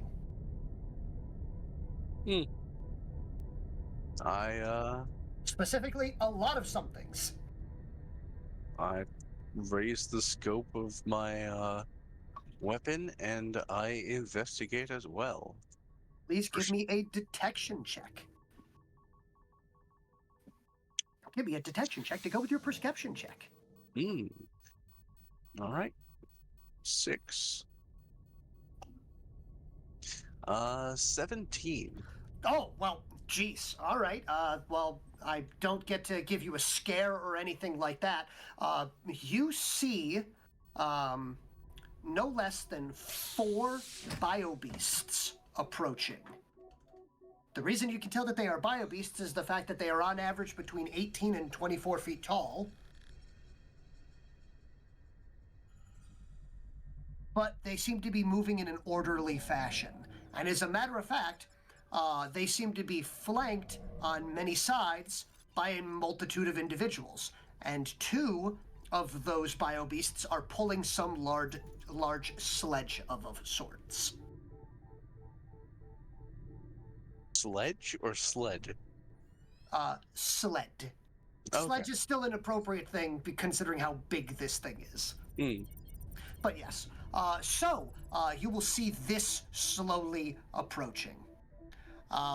Before you can get too concerned about this, you notice that the chitinous creatures that seem to be around the outside are Bakishkik. This must be our supplies for the day. That was fast. You do not believe this to be the supplies for the day, considering that they have 4 biobeasts with them. I thought that was weird. Mm-hmm. I informed the warrior cast that they appear to be flanked by Bakishkik, and there are no less than 4 very tall biobeasts. Mm-hmm. I describe the biobeast to them and ask if he is aware of their make and birth. I will here. If Vizier goes out to take a look, he will note that these are a creature known as a burden beast. Oh, okay. All right. Whoop. Come back here, you. Okay. Eat bowl kicks. Yes. All right. So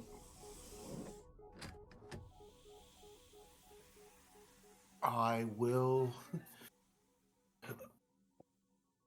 You have at least 5 minutes before they would get within range of posing any form of threat. Yep.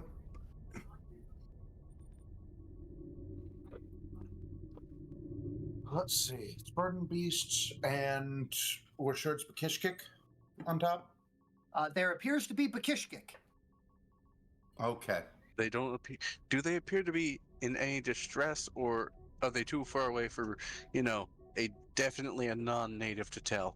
With a 17, you're not noticing the colors of distress or suffering or fear.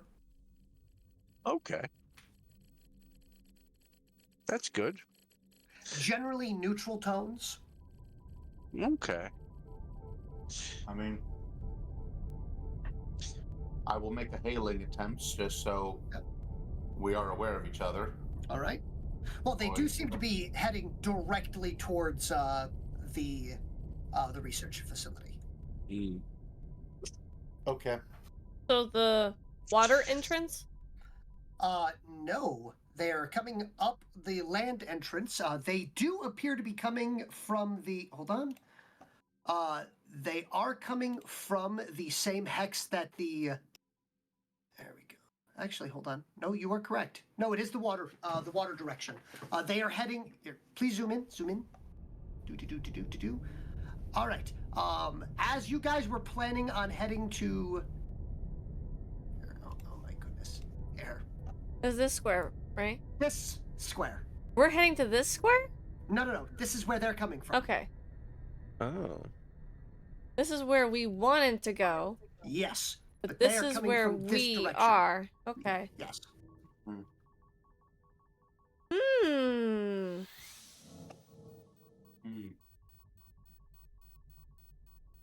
So, has the full party been alerted of this, or has it just been Waylon and Vizier? Waylon and Vizier, have you notified or intend to notify the full party? While Vizier is making his presence known, Waylon will go down and uh, mm, make let the party know that it seems that we're going to have guests, and with luck, they will be friendly guests. Sinatra, like, her eyes light up for a second. A guest? Oh. Oh, you're not sure if they're friendly. Okay. Immediate urge to clean and spruce Yep. the place up.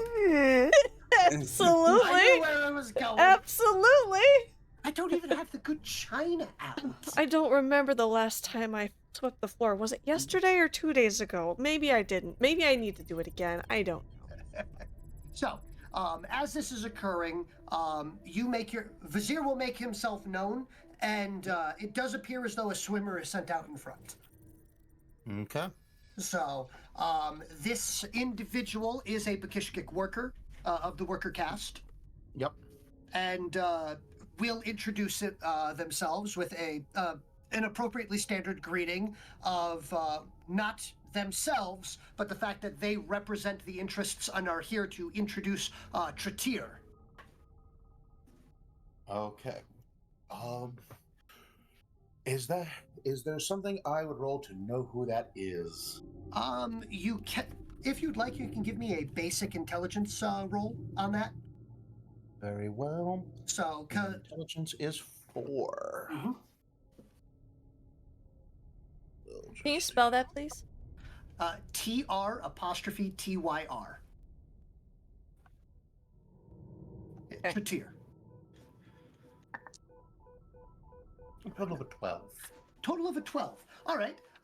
Tratir is specifically the Tyr bloodline are a group of individuals that have foregone and have refused any right to rulership, and in exchange for pure neutrality, and are effectively they practice the ancient ways of, instead of land ownership and things of that sort, they are wandering and nomadic.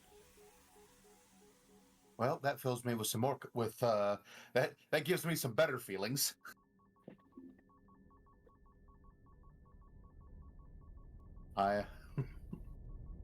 That is a comforting thought. So, in that case, I will return the greeting. Oh, by the way, if you'd like, you could boost that further if you'd like, because there is a floating boost roll. Indeed. Oh no! If there, if I must use it for that, that's fine. If the option is available, I was going to boost the first etiquette check I have to make. Okay, well, since I didn't tell you that you must, and I had forgotten about it until now, I'll let you keep it for an etiquette check if you so. Okay. Oh. So please, if you so wish, you may give an etiquette check for the opening interaction here. Okay. And for anyone else that is on the outside edge, if they want to be watching, that large sledge is somewhere between, it looks like it could be an amphibious catamaran. Amphibious catamaran. So a double pontoon. Knew I would. I knew I would, and that's why I wanted to boost it in the first place. Now, on that note, I have the good breeding quality. I can re-roll one failed etiquette check. Perfect. Oh boy. I knew I would. I always do. I didn't actually see the So- roll. What was it? It's I got a total of 1-1-2. 6. Oh That my was god. with the boost. Oh my god. Yikes. Was it your own boost or the floating No, that boost? was The floating boost. Would you like to add your own boost as well? Well, I was going to ask Pompador about that before I started. Unfortunately, you would have had to have boosted before the first roll, since you're now on That's to a what I reroll. figured you were going to say. So, It's all right though. Oh my god! Triple ones! Well, I mean, you get your Bashir is a point. man of many talents. Talking is not amongst them. It is why Waylon has a greater group following him.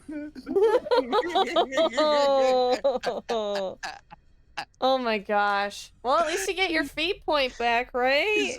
Is I didn't any spend them. Oh, is okay. anyone going to say let's do that again? If We not, can't get worse than all ones. I mean, it's true. It is And true. with that, I guess we initiate combat. Ah! Oh, Ruben, let's try that again. Thank you, Ruben. Welcome to our fortress of death, where we will bring death upon all those who try to enter. Welcome. Thank you for saving the party from a not Possibly. needed Possibly possible he interaction he combat. could roll it again. This is him talking. Mm-hmm. Let's see. I have never had a character so bad at casual conversation as Vajir. It's It has nothing to do with Vizier. It has everything to do with what the dice decide. Absolutely. I've never rolled above an 8 on an Oh etiquette my check. God. What are the Even boosted. chances? All right. So one more reroll. The chances Yeah, so are a you triple have- one. You That's have what. another reroll. On the bright note, you literally cannot roll worse. Yeah. That's You true. can only match it. Oh, Don't Oh, get God, excited. don't even- care. Oh, that's better. Okay. Oh, that's there better. we go. That's better. 14. Much better. Much better. Wait, you only have a 2 in etiquette? I have a 2 in etiquette. Are you remembering to add your stat? I was never assigned a stat for etiquette.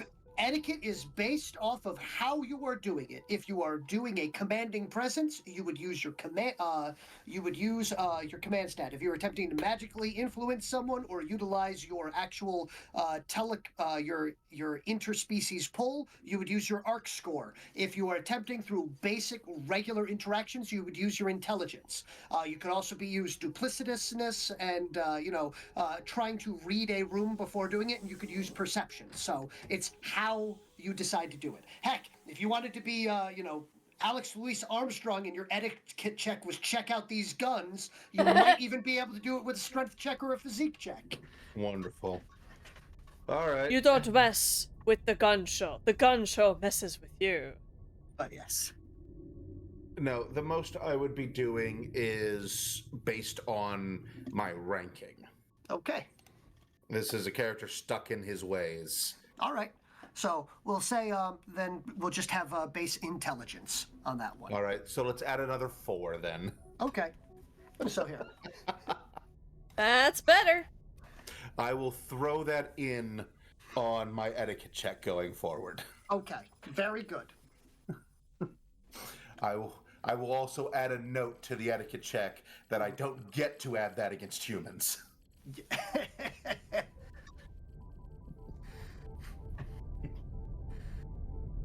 I don't know. You might be able to use, intelligence or perception for the fact of... Here, Waylon, do you consider the Bakishkik adorable?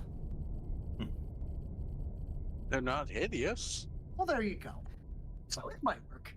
Look, honestly, I am terrified that what I have to roll against someone like Waylon is proving I don't taste good. It's So, okay. so perception would probably be the one. Okay. But yes, please introduce yourself. Give me a 16 or a 17 on your appropriate greeting to this which now is rather obviously brightly colored as a trade caravan. Fantastic. I am Vajir, Air Guardian of Zip. We have recently taken control of this territory. We are, of course, open to trade, eager and willing to see kinfolk, and especially those interested in open trade. We have many goods from a great many foreign lands, those that would be quite amazing to the average Bakishkik, and especially to the merchants. I'm glad to see that you have not come to any harm during this trying time. All right. So the individual in front of you, you will feel that he has some form of connection to an individual farther within, who then will then speak as a mouthpiece for the Bakishkik leader caste that is within. This one graciously accepts your greetings and welcome on the behalf of the esteemed Tratir. May he live 1,000 more molts. We would simply ask for a chance to rest our burden beasts and to bind our trade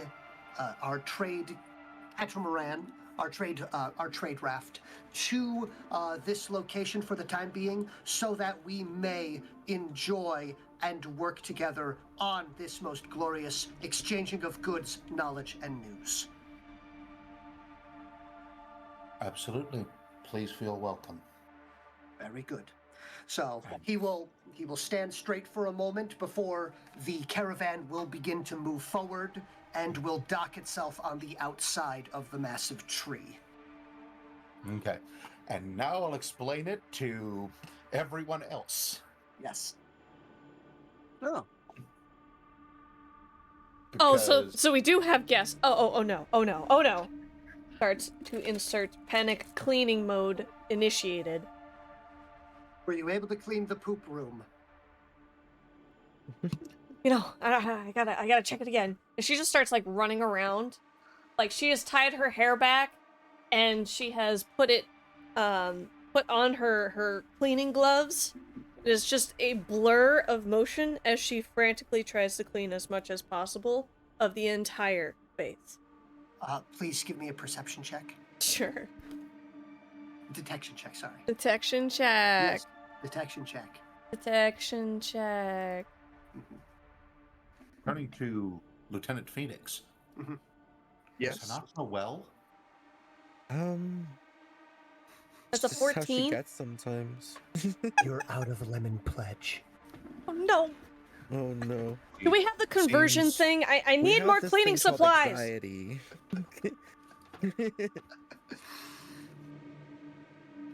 Does anybody have like cleaning supplies? I'm out of lemon pledge. I think the drink dispensing unit can actually get some. What does the code of honor of a citrus fruit have to do with this? It's got everything to do with this, Vizier. Everything. She's just like literally bouncing around. Must clean. But yes, you will be able to greet the. Yeah, appropriate. So with minimal fanfare, which is strange for a leader cast, considering that the majority of them love their fanfare. So the large pontoon trading vessel will be docked up along the side of the. Docked up alongside the research station, and this pontoon catamaran is a houseboat. Does not do it justice. It's practically a village boat. So it has not only a massive central manor per se on it, as you see that this entire raft is not only crafted from and grown out of the various native trees of Bakishkik lands, but it appears to be actually still alive, and the various reeds and the raft pontoons themselves seem to be appropriately and perfectly grown, effectively water reeds that do not need soil to continue to subsist in the very nutrient-rich freshwater ocean that they are drifting across. So the boat/house is a living being, much like those inhabitants upon it. But it has a multitude of no less than 4 small huts on it as well as one larger, more resplendent location that seems to be not only covered in the reeds and the mosses and the various woven fibrous fabrics of various fibrous plants, but also seems to have a beautiful blending of shifting technicolor patterns woven through, as the entire boat itself also has that same bioluminescent glow that many of the creatures and the animals and the flora and fauna of this world has. Making it seem, Waylon, I guess you would get kind of like Houseboat Vegas would be a good vibe to describe it as. That's great for the character, but the player, here, I'm gonna look that up. Hmm.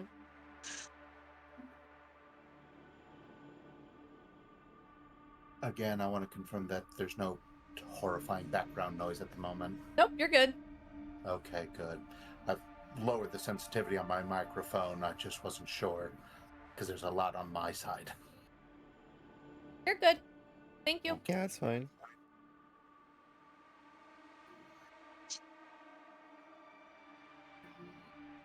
All right. So, All right. anyways, with yes. this, with them arriving and mooring and all of that, Yes. I will make sure that they are welcomed, that we are going to, that they are going to feel as at home as I can assist with. So they will thank you for that. The 4 burden beasts will proceed to just lazily float and bask, just soaking up the etheric energy of the area, as Vakon will look at them and give a mild snort before leaving them alone, considering they're twice the size of him. Yeah. I will also let them know that due to my lord's strict orders, he is at this time unable to be disturbed. At the next opportunity, he will be made aware of your presence, and we will encourage upon him to meet. Understood. I'm curious what these burden beasts look like. Give me like 30 seconds and I'm 30, 29. Take your time. Ignore the countdown. The countdown No doesn't pressure. exist. No pressure. It's the final countdown.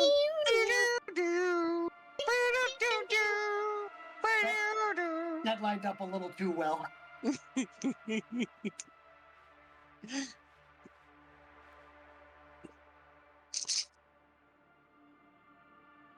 Luckily, I have drawn a multitude of these biobeasts in advance.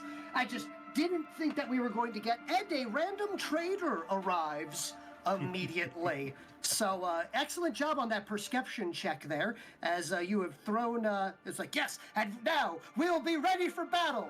But first, trades. But first, make sure to restock all of your equipment and maybe look at some new, wonderful options that are available as Veronica White, walk through all of the different things they have open for trade. So, where are we?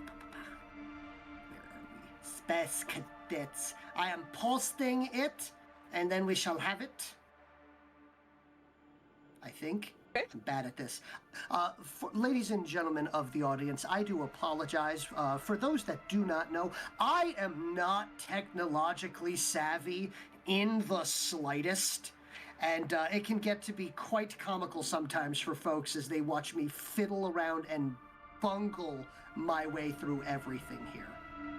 So, all right, I will be posting it into the bestiary. Okay. There we go.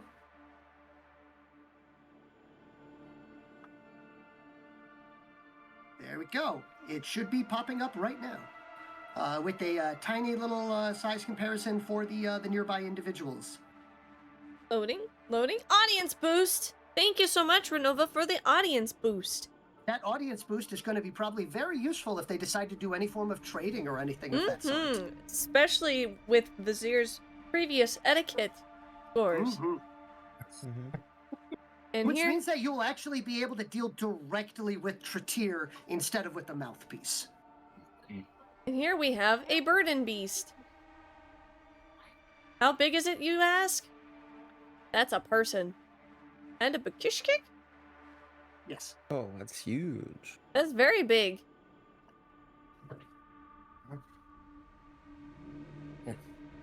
For frame of reference, that con is one of the smaller bio beasts available. Oh no, Echo's tempted to use the stars align just to cause chaos. Where's the banana for scale? The banana is in the human's hand. You can't see it because it's so big. But it's right there. Trust me, it's there. I've seen it. Oh no! In the name of chaos, the stars align. Somebody roll me a d6. I do it. Not it. I do it. The 2.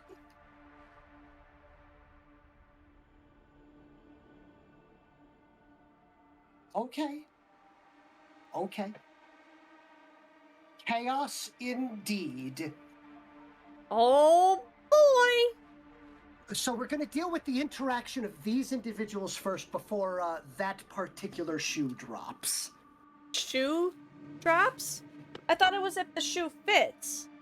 Oh, no. The shoe And the is gonna mic drop. drops. The other shoe is going to drop. The other...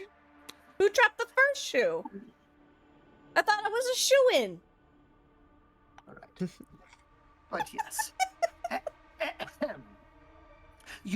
The entirety of the group will be allowed onto the boat, as it appears as though not only has the wonderful introduction and welcome from Vizier been well received by this particular Tratir, but also this particular leader cast individual is a connoisseur of the strange and eclectic. And let's take a look at the other 3 party members there for a moment. We are strange and eclectic. Mm-hmm. He wants to buy us. Like, it's very nice. How much? No. But yes, you'll be welcomed on board. You will be allowed into the main pagoda that is there, and in there you will see by far the largest Bakishkik thus far you have ever seen. Standing at 5'8". Oh my god, it's taller than me. Damn. It's So practically eye level with Waylon. Yes. So the symbiotic moss and algae covering his shoulders and most of his upper torso. His chitin is thicker and is studded with colorful aether crystals etched with formulae. He wears a loose toga of shifting technicolor patterns with a fine tasset of BioBeast leather pouches and pockets. Ooh. So, and he will look down from his area as he will, instead of remaining seated and staring down, he will stand up, he will walk down to meet you, and he will greet and introduce himself. And in the Bakishkik language, he will speak first with Vizier and go, "Greetings, and are these strange beings behind you associates, allies, sundries?"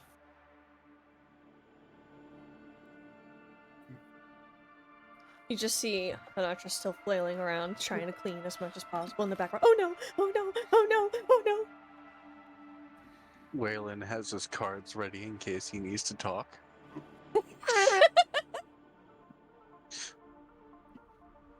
Phoenix sips his coffee. There in the background, judgingly sipping his coffee. But yes, Sitting he down, goes, probably asked to like lift his legs so Hanatra can clean underneath it, put his feet back down, and run along on her way. But yes, Vizier, the first thing that, beyond the description that I have given you, this being here is thousands of molts old. Yeah. So, his overall size, his mass, his girth, the hardness and the thickness of his chitin belies an individual that has been around a long time. So, Okay. and while normally this would denote for, as he would be an elder in most cases and thus have a wide amount of respect and demand such appropriate respect, he seems to be ignoring the traditional concepts of rank among the leader castes and things of that sort, and is treating himself as an equal with all others at this point in time. And as such, instead of announcing himself with his titles or anything of that sort, has jumped right into a rather emphatic conversation with you, asking you questions about your possible friends or servants. I Perhaps pets? Experiments.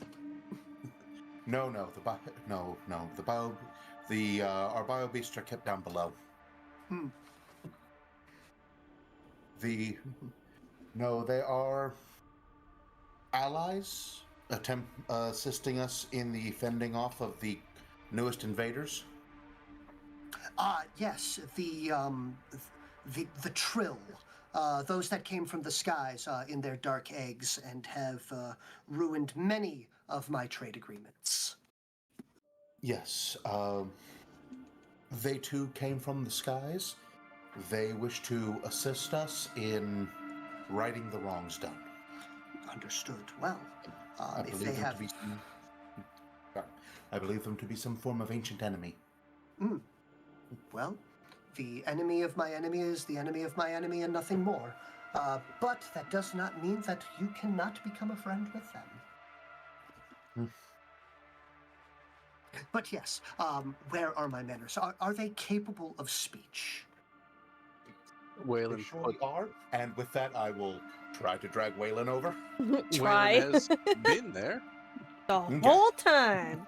and he pulls up his cards and through various clicks of his tongue responds, "Yeah, I'm not native fluent, but I consider myself fairly fluent as I hold up the different cards. But to him, it sounds like I'm not. Basically, that somehow I'm expressing louder. Like, you know how some foreigners from America just go to other countries and just say what they were saying louder, hoping that they Louder would and be. slower, yes. Yes. Hello! It's nice to meet you! It's like, how is he shouting with flashcards? Yes. So, Those colors are even brighter. yeah. So, but he seems this individual seems absolutely delighted to meet you, and will gesture to the rest of the group very quickly. The colors on his shoulders are flashing through a multitude. He is excited. He is like excitement, delightment. It's just this. He is on the up and up. He is happy. He Curious. is interested. Yeah. So yes, it is a multitude of emotions are pouring over. He is literally wearing his heart on his sleeves, unlike the more demurred individuals that seem to maintain a rigid structure.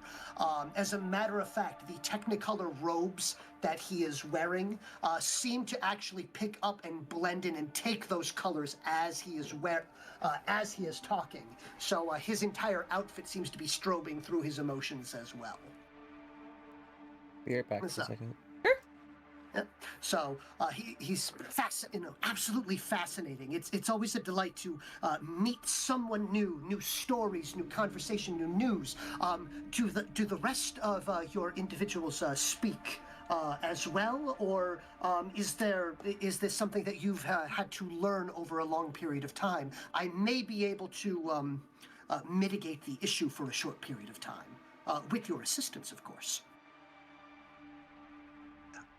The other two, the one frantically cleaning, even though we have worker casts to do that.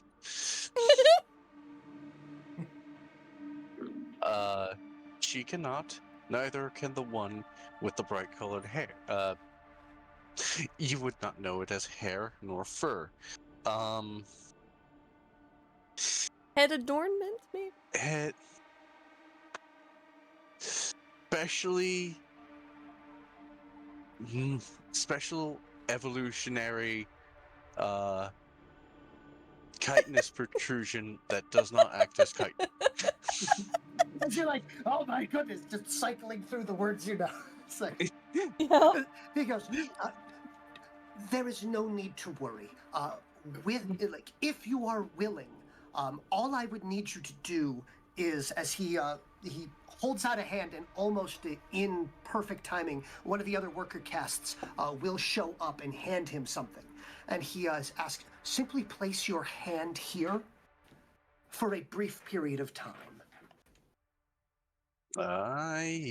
Waylon does so, placing Alright. his hand there, So, taking off his glove first. okay. Unless he didn't get any yet. So you've had gloves. Okay. So you'll place your hand there. It'll be and almost like you put your hand there. There's a mild like almost electrical tingle, followed by the sensation of like getting your hand stuck in a mousetrap. And so Yeah, that.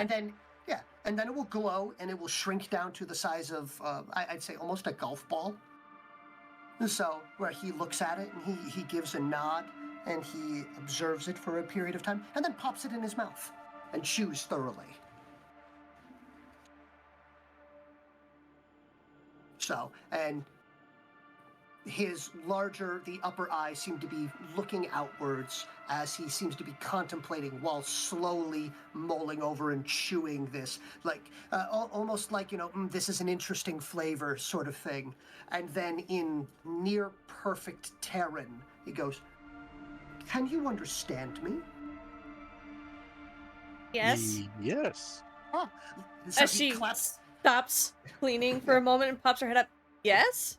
Like, So he claps his lower manipulators and goes, perfect, wonderful. I'm very happy to see that the speak stone will work with your species.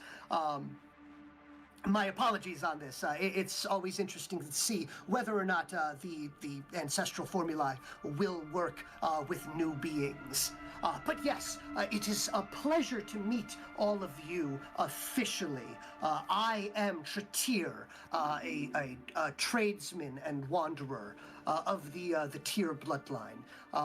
I am elated to meet individuals from beyond our skies, and I come here as the esteemed air guardian here. May his air reach new heights, and he sup upon the greatness and stand at their side on the at the peak of success. May we all enjoy wondrous trade of conversations, stories, wisdom, and knowledge. But first, the trade of goods. I have many sundries to sell, and I will admit that I was expecting to interact with the previous controller owner, and I did bring a small selection of sundries that she may have been interested in beyond my usual wares. Crixia. Yes, Krizik and Krizik. Krizay. Yes, Krizik and Krizay, the mated pair. So, how are they? They are, well, Vizier, you are more accustomed to more delicate topics with your species. Sure. I could be as blunt as a hammer if you want me to be. Unfortunately, Thank you for the stretch when we came upon this territory, the invaders had slain both the leader caste and many of the workers in the area.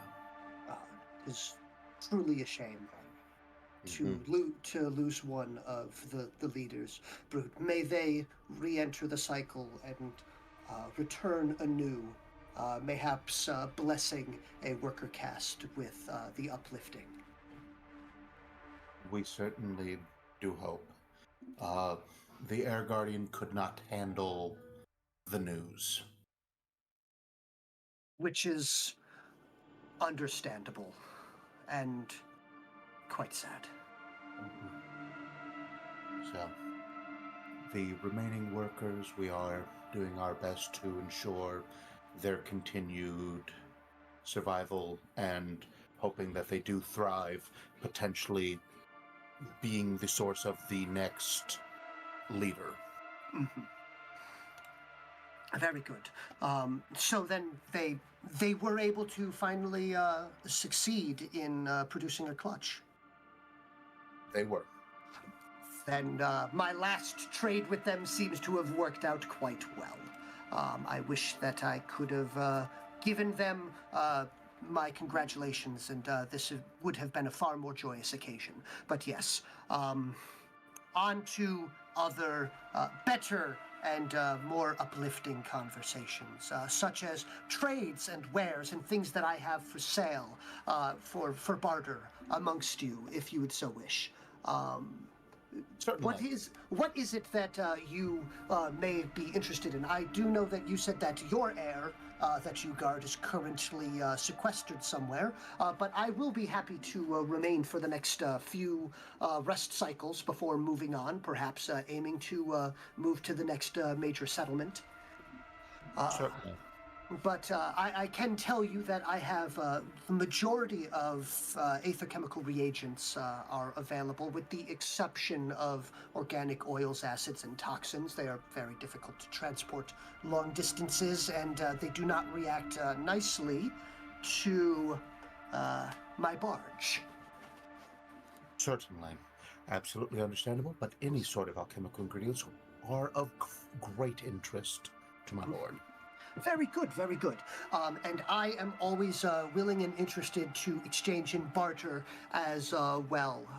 As you can tell, I do not have lands to reap the wonders of the earth upon. So I will state that we always are interested in bull meat and fish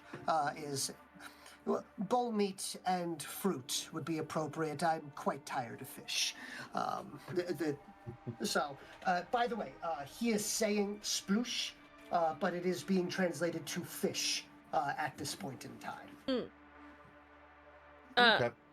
Sinatra will go check the tree that this base has got growing in it. Mm-hmm. See if there's been anything that's been there since they have returned. But knowing that they also have the trade route set up with one of the local villages, she will keep that in the back of her mind for when she returns with good and or bad news. Okay. But yes, is there anything in particular that you are interested in? Is there something that you are searching for, perhaps yourself, or mayhap a gift for your heir, the heir in which you guard? And as for the newcomers, is there anything of our world that you have found especially interesting? Mayhaps something that you are interested in? As I trade not only in sundries, but as I've said, knowledge, lore, and wisdom. I personally am intrigued by whenever I go to a new world, I try to understand its folklore, starting with any fable of creation, most specifically your people. Well, I'm sure that Vizier here, a learned individual, could tell you them, but I will admit that I am of a mildly different background than those of the landed Bakishkik. we are a nomadic people, and we have our own separate cultures.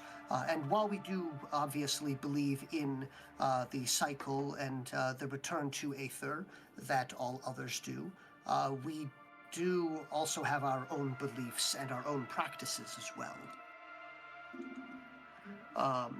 The easiest I could state for it, though, is we are fully aware of where we came from. We do understand that we used to be an unintelligent swarm species before the touch of the push and pull finally uplifted us to what we are now. The push being that which has given many of our beings the drive for leadership, the need to grow, the need to gather, and the need to rule. While the pull, something that myself as well as Vizier here have, which is the ability not only to direct others through our own intentions, but also to connect and to pull with us, the less intelligent species, and to direct them to our whims. But the push and pull both being part of the great etheric circle. So as he gets into a very much, we could get into, it's the circle of life, or something along those lines. As it is an intense belief in reincarnation, and as the body passes on, the spirit will re-enter in and will either be purified and may return at some point in time with perhaps inklings of memories. But most of it is the concept of a form of reincarnation, which you could consider a semi-adjacent to semi-adjacent to Buddhism, as they do believe that as they grow, they will achieve a higher state of being. But unlike Buddhism, which searches for nirvana and oblivion, they believe that it is instead that they will become more and more worldly, more and more driven, and having a greater self-ego. Thus, those that are think like a gem cut and polished until they become a perfect version of themselves.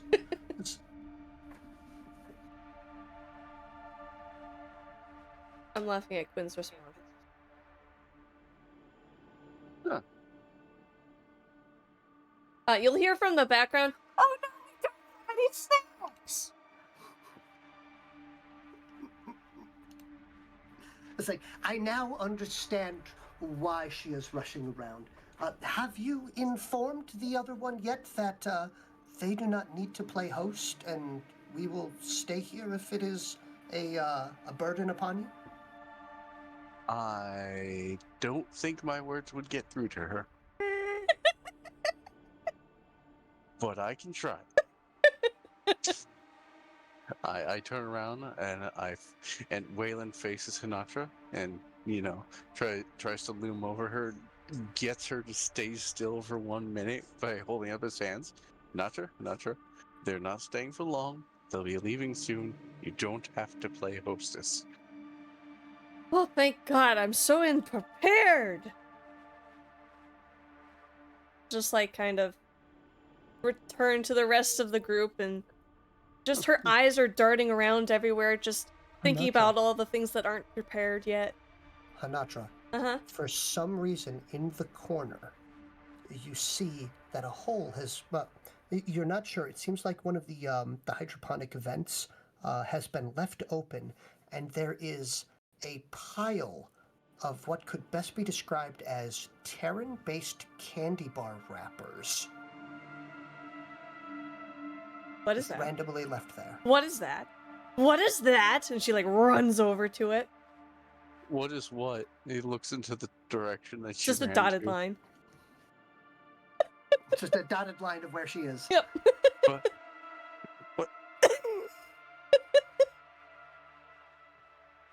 I wipe at the dotted line, confused.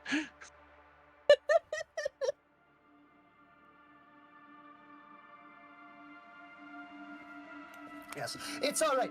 So what happened for those that have just popped in and are going, what's going on? I'm lost. Is someone asked about the concept of culture and the baseline ideas and ideals of these beings, and Tratir has given a bit of a crash course, and then I, as the DM, have given a rough equivalent to something that a human would understand or equate it to.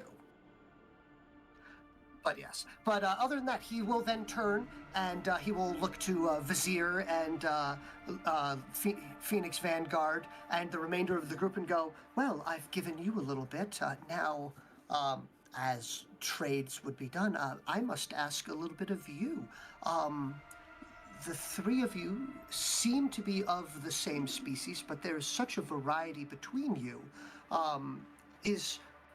Are you all of separate clans, or how does this, as he seems to be trying to figure out why, it's like, yes, you have two arms, you have two legs, you have, general features, but there's such a difference and a variance between the three humans. He seems to be trying to find an appropriate way to ask about that. Why do you look different? It's like you're all the same species, correct? Yes. Yeah.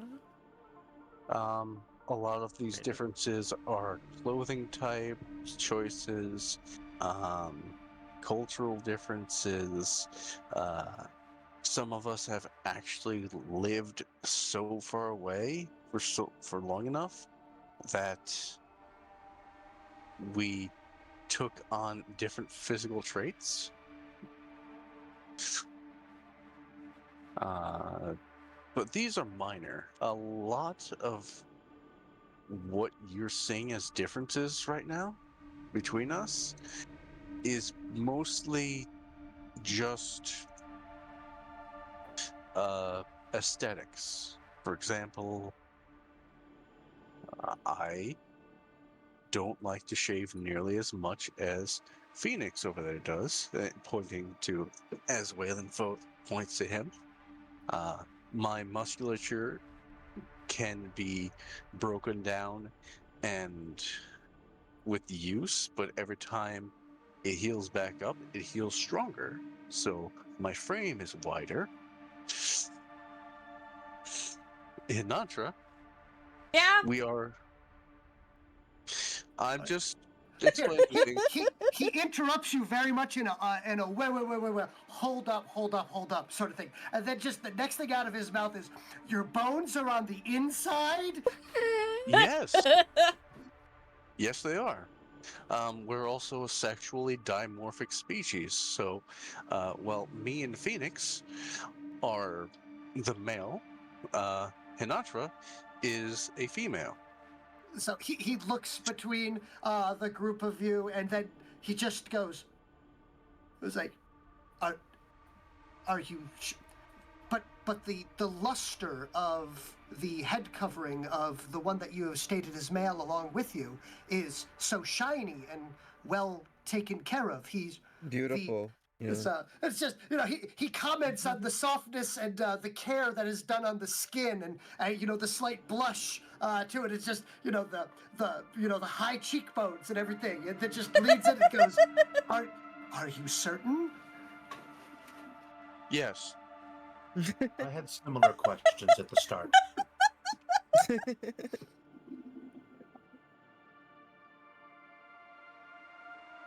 Phoenix is just like looking at his nails. Perfectly manicured nails. Yep. Very carefully.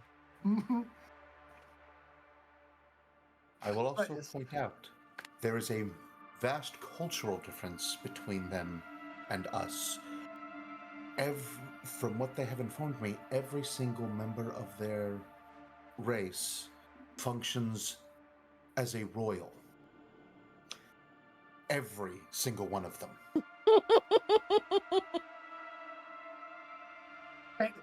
There's a brief moment where he nods delightedly for a moment. That nod slowly stops as his smaller, the frontal eyes widen as the realization of what that would entail hits him. Yeah. What sort of society is that built? Oh. Oh no! It's like they're each a hive to themselves. That's fascinating and a little bit concerning. It certainly is. But yes. Concerns aside, I have wares. So, let us table this for a period of time, and we can speak about wares, things that I have for sale. Yes, and hi, Cyan. I have a variety of basic sundries, specialty goods, luxury goods, and rare goods, as well as the etheric reagents. Is there anything in particular that you are searching for? I do not carry many things in the form of weapons or defensive items, although most etheric reagents, when used appropriately, can easily accommodate for that. But I do have a small selection of things that may assist. You got any of those things that are under the water that we were going to go grab because we aren't necessarily aquatic creatures, but we had already kind of prepared for it? But if in the case that you have it, then we don't have to do that, and then we can keep doing what we're doing. As she's like picking up every single candy wrapper and like looking in the vent to try to see if there's any more that have gotten tucked away. But she's also curious about like where it came from, so she's like trying to look at the wrapper to figure out like if there's any tells about where these specifically came from. This appears to be some form of coconut-filled, chocolate-cased candy. Mounds. Mayhap with almonds. Who knows? These are my favorite. It's like, but at the same point in time, it's the, you didn't bring any of these. No one had any of these with them. We didn't even have these on the ship. Or did we? Were they holding out on me?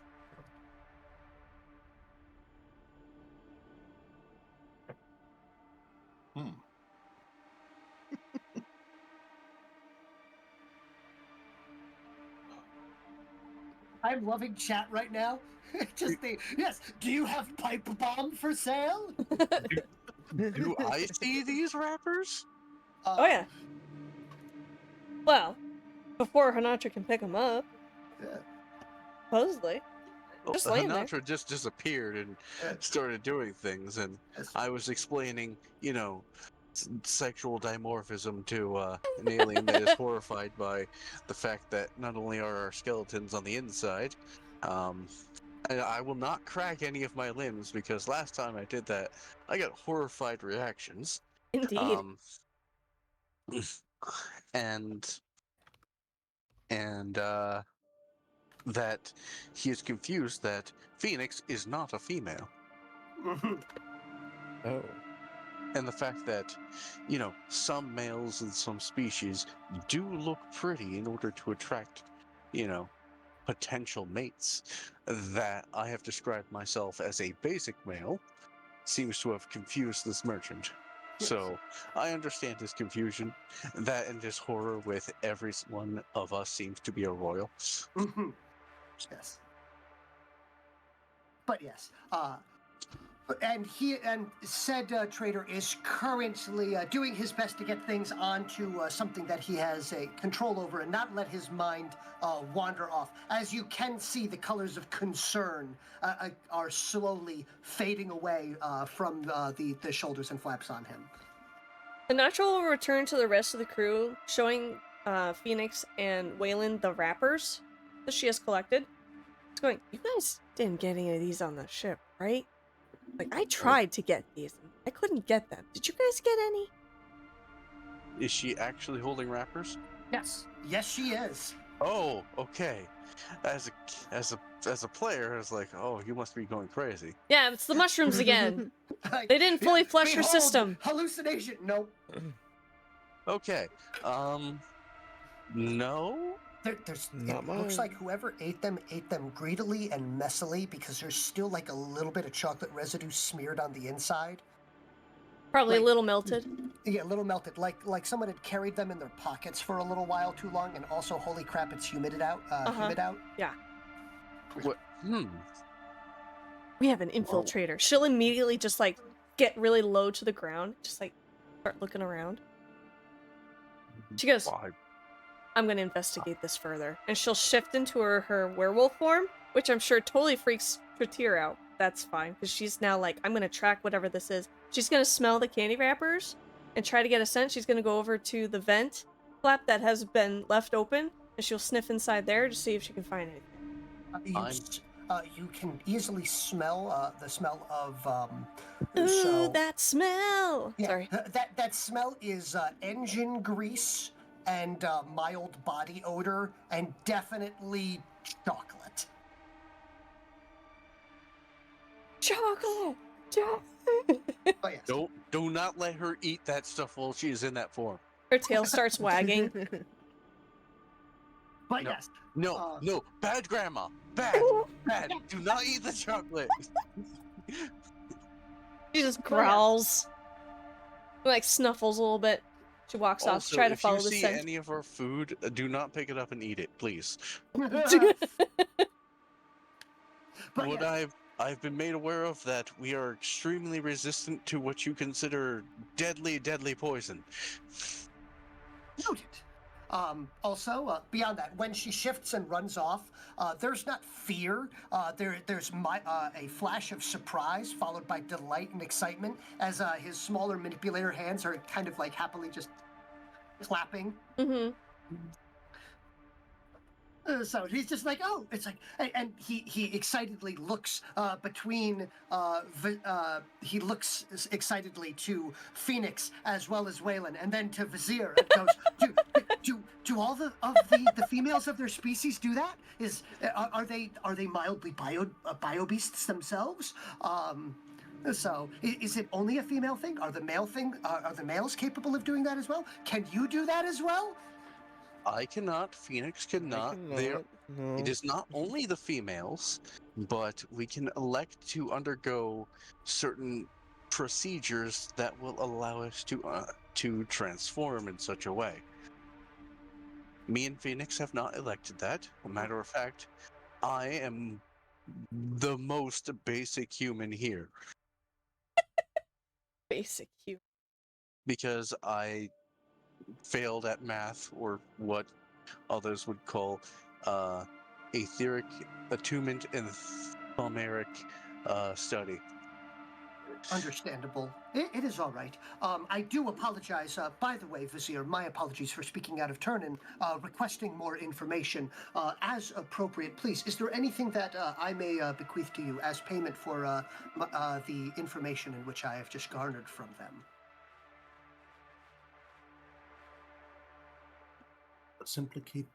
I simply wish that it be factored in when my lord is finally available to discuss etheric and alchemical ingredients.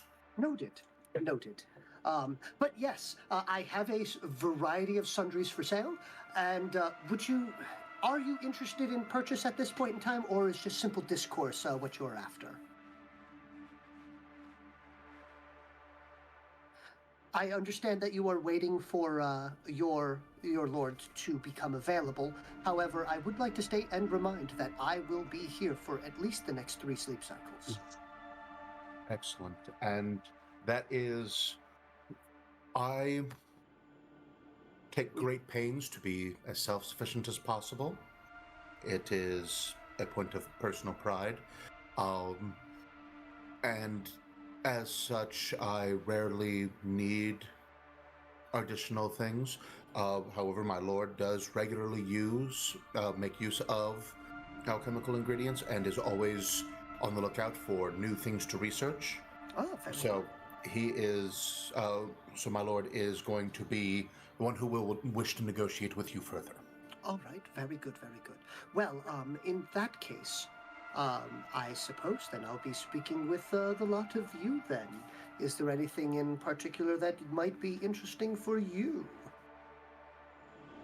That being stated, you might have something that's interesting to us, but we have certain rules and stipulations that we cannot trade any of our technologies or what you would probably call tools and equipment from our world.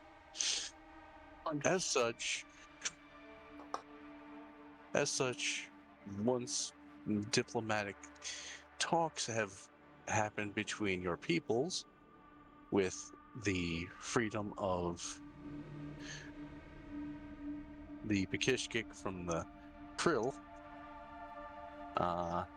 we will hopefully count you among the many numbers of sapient creatures amongst the galaxy as part of a federation.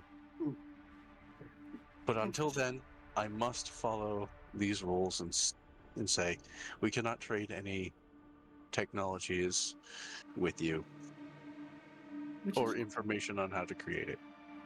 So he seems you can see definitely the muted colors of sadness and a little bit of disappointment through him, and he goes, I can completely understand there. However, that does not stop you from trading anything that you may have already come across here. It does not, and our stocks may be low, but we look forward to trading with you now and in the future. He pulls out his pad. For example, we have collected several things from the invading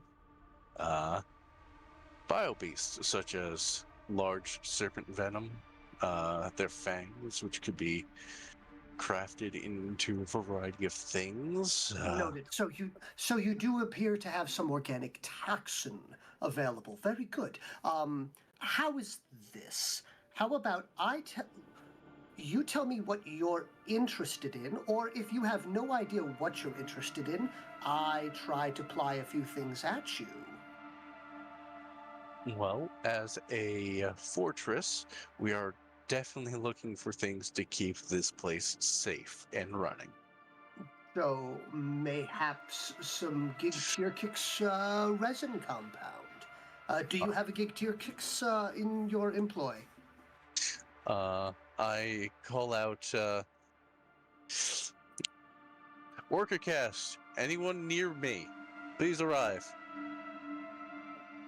One of them will pop their head out from one of the roots complexes. Yes, you. 6. Come here.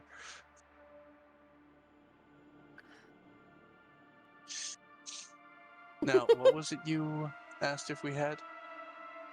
So here, a brief conversation will occur, and they will state that no, they do not have a Gig Tier Kicks on, which is, you find out during this conversation, seems to be a large bio-beast. Oh, then no. Which is a shame. So if you were looking to maintain and or improve the foundations and fortifications of this, getting access to a Gig Tier Kicks would be the most cost-effective and least time-consuming, as I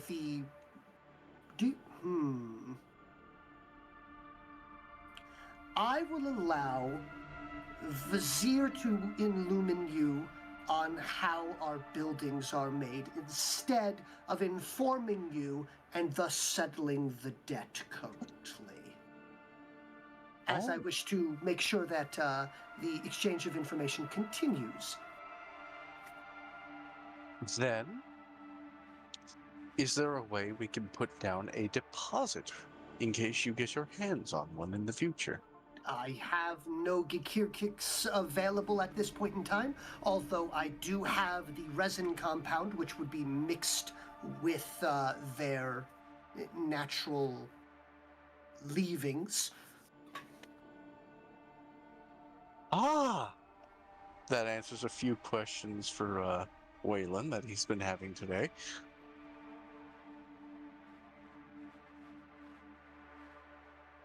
But yes. Yes,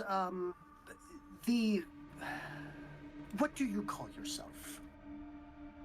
Myself, as instead of this one?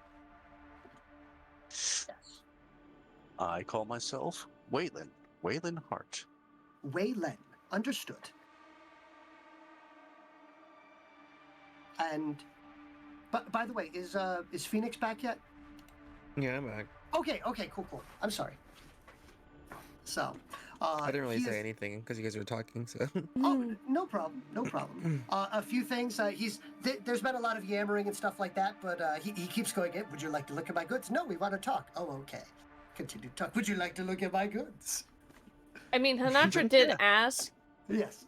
a couple questions, but unfortunately it was amongst chaos happening. I do apologize. What were those questions? And please.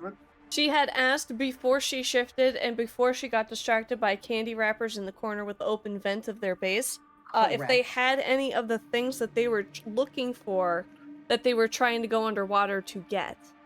Oh, yes, aether crystals. As a matter of fact, I have a large amount of them. I tend to utilize them as a easily transported form of barter, if you will, as they are the base of the majority of most aether chemical reactions. So I have in my stores at least several hundred units. Whoa. Excellent. You, and I also recall overhearing that you were hankering some bull meat. Well, I'll never turn down a freshly slaughtered bull. How much would you say an aether crystal is worth compared to? Oh, I would be purchasing. I would be giving you a reasonable amount of them. Perhaps, if you'd like to make a negotiation check. Of course. And that will be boosted. Okay, sweet. Because that boost is still floating. Looking at you over here, audience. Is there a way to do a teamwork check? If multiple individuals have negotiation, yes. All right, let me see. I probably don't. I absolutely don't. That's probably for the best, given my etiquette checks. Mm-hmm.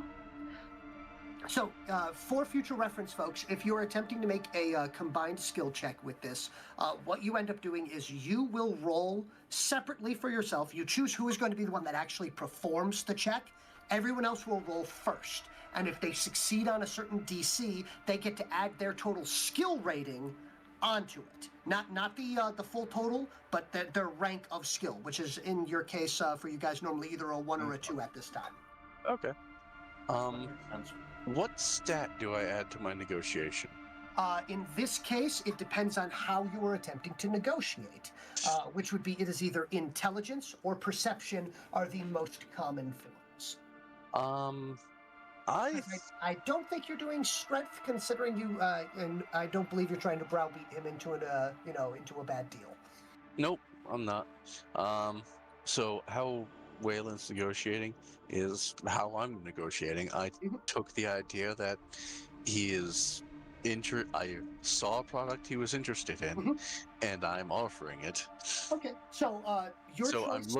I'm looking him over. So you're reading him, yeah. So we'll go with perception. Okay. Which I know is the one you were aiming for. Yeah, but at the same time, it's how me as a person normally negotiates. So I will use the audience boost, and I will boost myself as well. So 46? 46, okay. Okay. Then I don't have any ranks in it, so do I add a minus to that? There's no penalties for it. Thankfully, this game is very much not a penalty game. So there's very few times, unless you're actively in a bad situation. All right.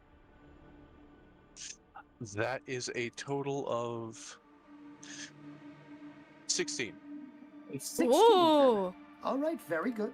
So thank you, audience. Yes, and Cyan, to answer your question, this is a Everfull mug. Thank you very much. So it fills with my choice of drink, which is coffee. Always coffee. Always coffee forever. Coffee, coffee, coffee, coffee, coffee, coffee, coffee, coffee. Yes. But yes, so you will be able to work out a reasonable barter here, and for every.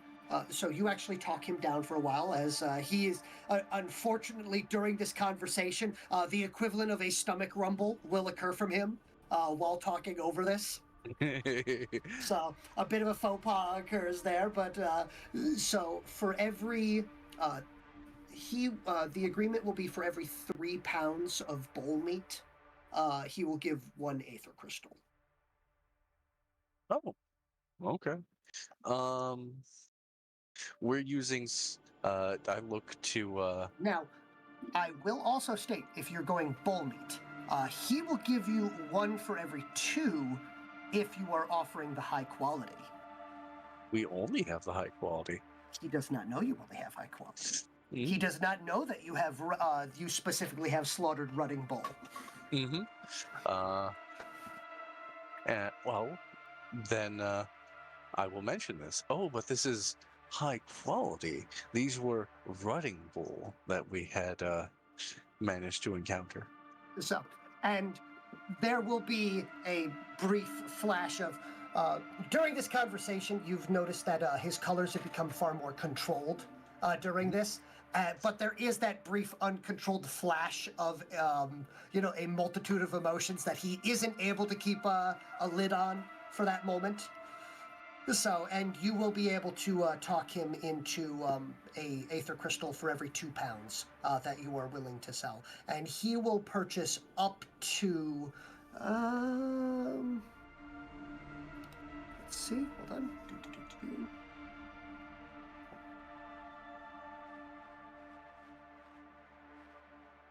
He is willing to purchase up to 80 pounds. The question is, I pull Vasir aside. Are we willing to give up 80 pounds? And I whisper into it what counts as ears, his auditory holes. We have 300. Sorry, we have 300. I forgot to actually not whisper.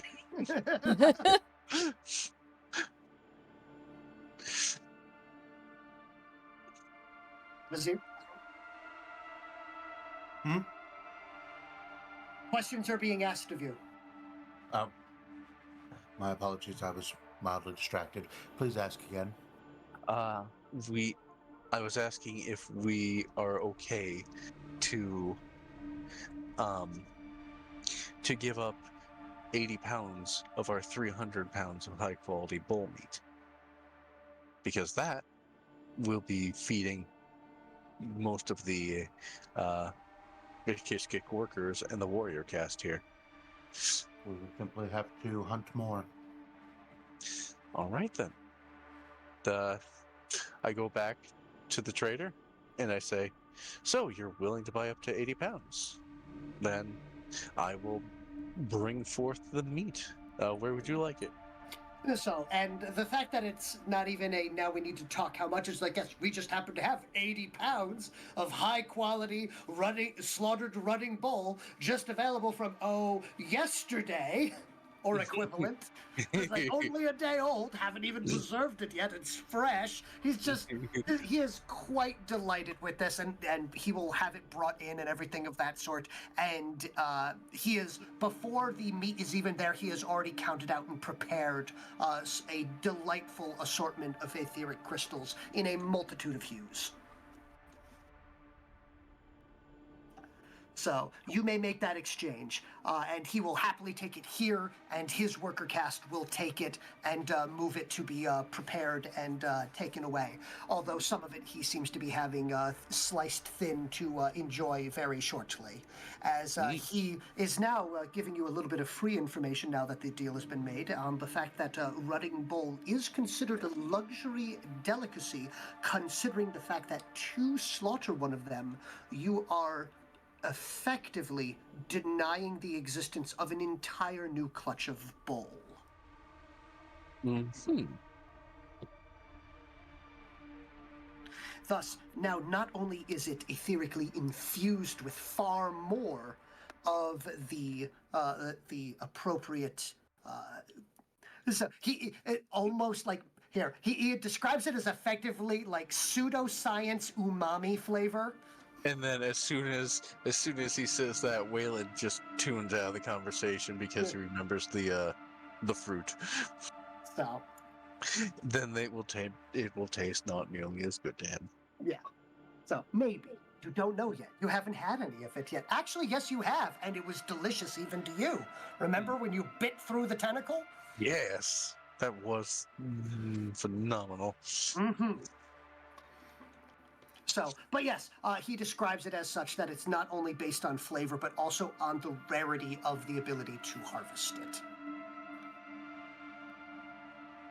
But yes, so that trade will be completed, and you will have yourself netted 40 etheric crystals. Woohoo! And now that I know that you have such a large amount of fine goods available, I would be remiss if I were not to inform you of various other items that I have. Mayhaps are you interested in either choke acid or fire grenades? Mayhaps some crack seed pods or basic weapons and armor. I also have a wide selection and variety of biolumin silk, as well as treated bowl shells. I've already told you of the Gikirkik's resin compound, and a few other basic feudal sundries. So as he shows you a selection which could best be described as, think going to a Ren Fair for Ren Fair shop items. So, carved, effectively carved wooden or shell bowls and things of that sort. All of the things that you need to be able to prep various cookware items and things of that sort. So these are my basic goods that I carry for sale. I do also have a selection of specialty as well as rare and luxury goods as well, if I might be able to pique your interest.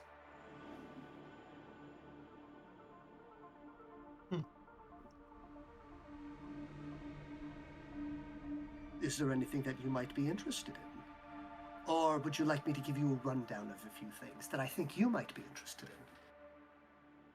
I am currently not looking for luxurious goods at the moment, but if you think you have a good idea of me as a whole, then by all means, run them by me. I'm curious what you think of me. From what I've seen, you are intuitive, intelligent, curious, and are doing your best to learn as much as possible. And as such, I do have a few things that you might be interested in. Mayhaps you have seen me utilize it once, although you might prefer things to handle them the more manual way. But I do have a selection of speak stones available.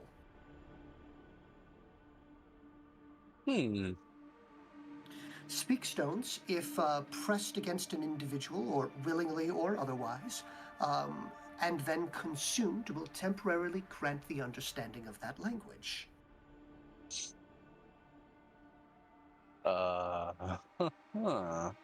So this is an item that can only be crafted by one such as myself, of the particular a life artisan, if you will. Now, Waylon going through his mind, because two of the other humans have willingly decided, yay, let's break the Geneva Convention some more. And if they get a hold of, translation stones, they could, break the Geneva Convention. Assuming we can capture one of the Krill alive. And yeah, no, the color sort of removes from his face, knowing that he's willing to sell these to the group. Like, I can see the potential for these, but part of that potential, I'm going to have to decline the offer of Speakstones, at least for now, until I can get our fearless leader and the writer of the bio beast we brought to agree to a few things. Mm, Well, if I cannot interest you in that, mayhap some of the other life artisan items that I have would be something you would be interested in. Perhaps not you, but as Vizier, you possess the pull, correct? yes. Very good. Do any of the others amongst your group possess either the push or pull? You said that the entire species here are all of equivalent of a leader caste. Do they have the same abilities, per se? Do they have a connection? None have presented as such yet. Hmm. Uh, but again, we do have a new clutch come. A new clutch is coming soon. Okay. Very good. Well, I do have a few items here that would be interesting to them. Mayhaps for your leader, he might be interested in a focusing charm. So this would increase the directed range of formulae. Excellent. So it's now, mind you, obviously once it is begun to be used, it will last for a period of rest cycles before eventually wearing out. But it can be stored and saved until such a time in which you wish to use it. But other than that, if you are planning on, from what I've gleaned, taking the fight to the occupiers, mayhaps some shellnut root or some last chance balm would be something you would be interested in. Certainly, both of those are of interest. We've I may have misheard. I believe you said something about grenades. Oh, yes, I do have a what? Why, yes, I have a wide selection of pipe bombs, as was previously asked about. It's a pipe so- bomb! Yay! Wasn't that something we were discussing before about potential methods of attack? Yes. So he brings up the fact that he has. Hold on. Let me. In current availability, he has. So he does not carry many of them, as he is far more likely to simply flight than fight. But so why make an enemy when I can make a trade partner later on? Sometimes they just need to calm down. Mm-hmm. So, but I currently have 3 choke grenades. I have 2 vitrolic fire grenades and 2 vitrolic acid grenades readily available.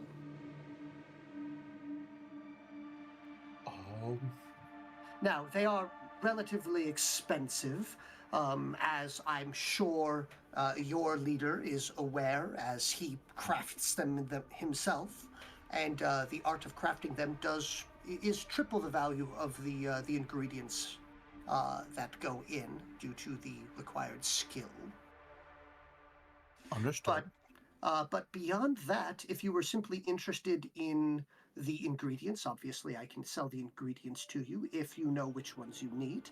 I also do possess one of the necessities, 2 grenades, if you would prefer to make your own, and I currently have a dozen crack seed pods available. That is something that would be of great interest to us.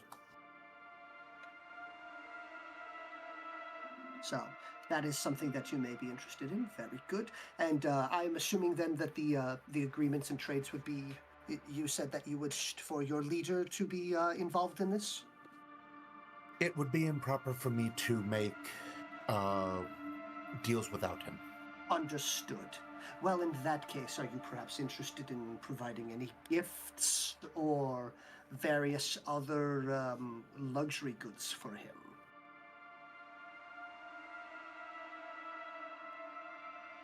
He does appreciate luxury.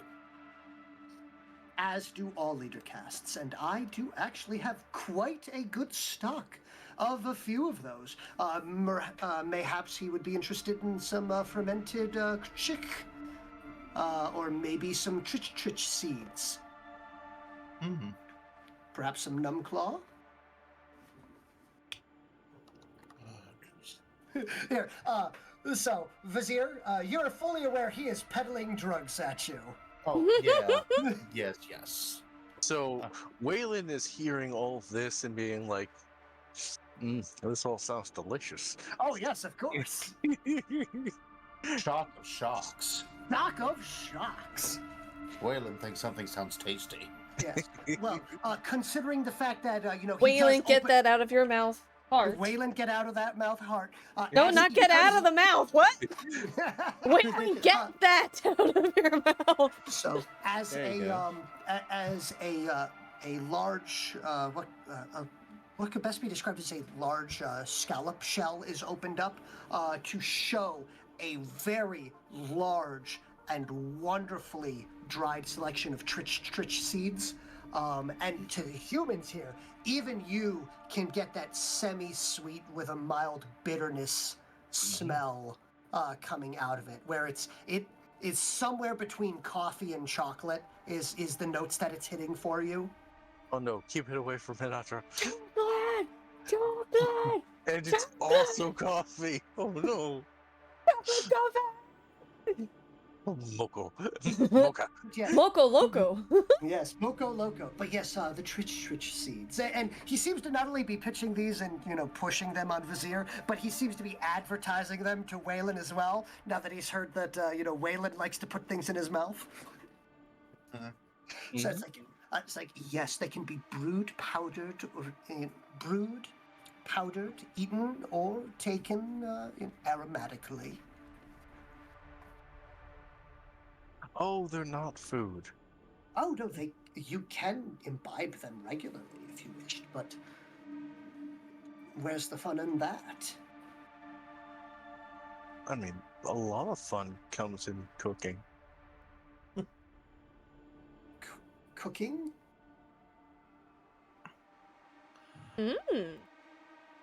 Oh! Yeah, I've never noticed Vizier or Zip doing that. I assumed it was something the worker cast would do. But, yeah, well, so, we sear and burn our food to bring out a certain amount of flavor. Sometimes we mix it with herbs and crushed up poisons. So, you're getting colors of shock, disgust, and mild interest. That's horrifying. Go on. Go on. Yeah, that sounds about right. Yes. We call these poisons spices. To us, it is a mild irritant that simulates the feeling of heat. And it is an enjoyable experience for most. I am one of those people. I thought you said you were the basic one. Yeah, for most. Yes. But yes, so so this terrible conversation will go on for a while as he is getting more shocked, more disgusted, more interested. Maybe I should try and mildly burn my food next. Yes, exactly. It's like, oh no! But yes, so this will go on for a while, but he will also bring up the fact and will attempt to pull the two individuals here that seem to be more militant in appearance, as he does. He takes the most well dressed of the two that he sees, which is Vizier and Phoenix. I will ask if he can pull their attention for a period of time. Certainly. Waylon goes off to oversee the worker cast. Okay. The worker casts are in a tizzy. Hmm. Is everything all right? There's something in the walls. Do Sinatra we is need to still. excavate the walls and try to extract it? This one does not know, but this one has heard strange noises from inside. Waylon lifts up his helmet slightly and presses an ear up against the wall. Sinatra has already been investigating, sniffing around, and You can definitely hear like large dog-like snorfing echoing through, but also you can hear very much John McClane in the air vents style noises coming from somewhere. Oh, that's just Sinatra and... Oh! Sinatra's not in two places at once. And we'll cut. Weird. And while that's going on, we're going to cut over to Phoenix and Vizier, which is so obviously you do appear to be far more. I see the blade that in which you openly wield on your back. Very fine, by the way. I would. Thank you. So yes, both of you. It's very nice. It's always good to see individuals that are practiced in militant combat. But I do have some rare goods, and I was hoping to have piqued your interest, but no one seems to have asked. So I will at least try to whet your appetite for you to think about some things in the future. I have a variety of things for sale that are far more expensive, and mayhaps while goods or trade would not be enough of a barter, perhaps a this for that at some point in time, or an agreement of a service rendered at some point in time, would be more appropriate to acquire these, as I do note that you have very few warrior caste. Does That appear to be the is a case. concern that we do have, yes. And I do, at this point in time, the most recent clutch having hatched and everything, and I am a little over-inundated with warriors at this point, and actually do have willing to be transferred to someone else's control. I have an additional 2, which is not nearly as many as I thought I had. Yes, I have many, and then I roll like Vizier. I have 2 I'm willing to part with. I have 2 that I'm willing to part with out of the many that I have. There's nothing wrong with them, I swear.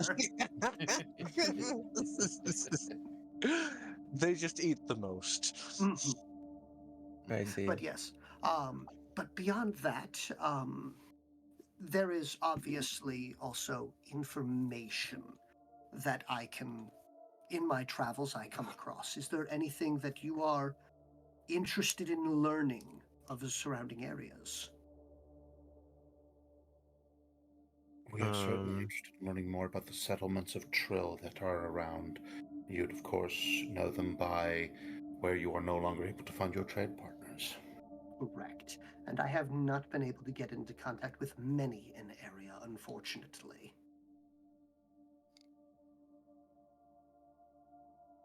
So I would be happy to part with some of that information with the agreement of the removal of them sometime in the near future. That is our goal, is their can- removal yeah. sometime in the near future. And it's Can be something arranged. we can certainly prioritize your information. Very good, very good. So I would be happy to aid you in pointing you in the correct direction there. But beyond that, is there anything you need or you are searching for? For I am replete with knowledge, wisdom, and information.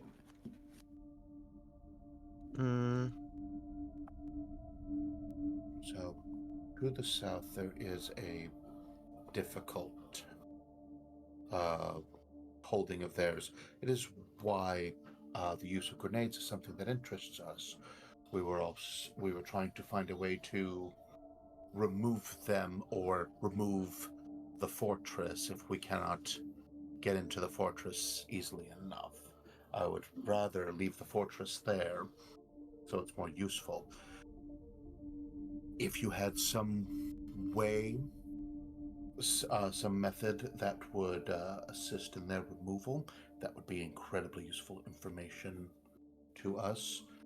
Otherwise, one of the methods we are currently looking at is to perhaps acquire some more biobeast. Obviously, your burden beasts are yours, and we are not, and not the sort I'd be looking for. Well, I do immediately. have one that I would be willing to part with. So, the majority of my burden beasts are bonded to myself, but I have recently come across the fourth one, and unfortunately, controlling 4 of them is a little bit beyond my ken. That is fair. So currently, I have a group of the worker castes keeping him in line, and luckily enough, burden beasts are by far the most easy to handle, and they do not truly require any form of, if you are so issued with needing supplies, specifically for feeding them, I would always like to remind you that they are practically trees when it comes to taking care of them. They simply need to bask for a long period of time to be able to revitalize. Absolutely, they are herbivores. That would certainly be something that would be of incredible value. Since you are looking to unload one, I cannot imagine you would be interested in a Tazalwar. What is a Tazworm? It is a type of biobeast that has been introduced by the Trill. I've managed to calm one. It is not fully tamed or bonded yet, but It is calmed but not cold. If it is, so long as it is fed, it is not. It has not given any issues. Additionally, I've had Vakon, my res kicks. Oh, you possess a res kicks. Yes.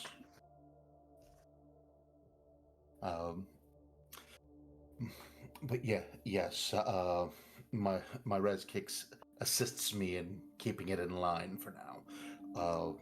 Tazwars have a great many eyes that give them a hypnotic power when they find prey. Interesting.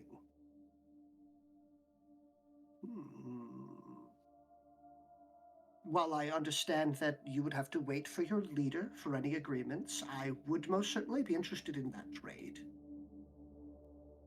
Fantastic. That is, I believe that would be of great benefit to us both. And I will make sure that that all of this information is passed on to my leader when the major negotiation occurs. Understood. And I would state, and is there anything that you wish to add here? Phoenix, correct? That's correct. Okay. I guess I can ask if you have any information on any of the map south of us. I have a multitude of locations that I am aware of south. I normally stop in here first to deal with Krzek and Krzi before heading south to the various settlements. So I know a multitude of areas. So various settlements, points of interest, some of the smaller villages and things, areas to avoid, areas to stop by. I may even be aware of a few, how shall we say, more aethological locations that may interest you. Yeah, we've been looking for some of those. If you have any information on where we could go for something like that, that would be helpful to us as well. I would be more than delighted to do so. Although the other reason why I wish to ask you here is it does appear, though, while I do enjoy the company of Waylen, he has been quite informative, he seems to be the one that is most likely to say no to agreements and trades. So, Yeah.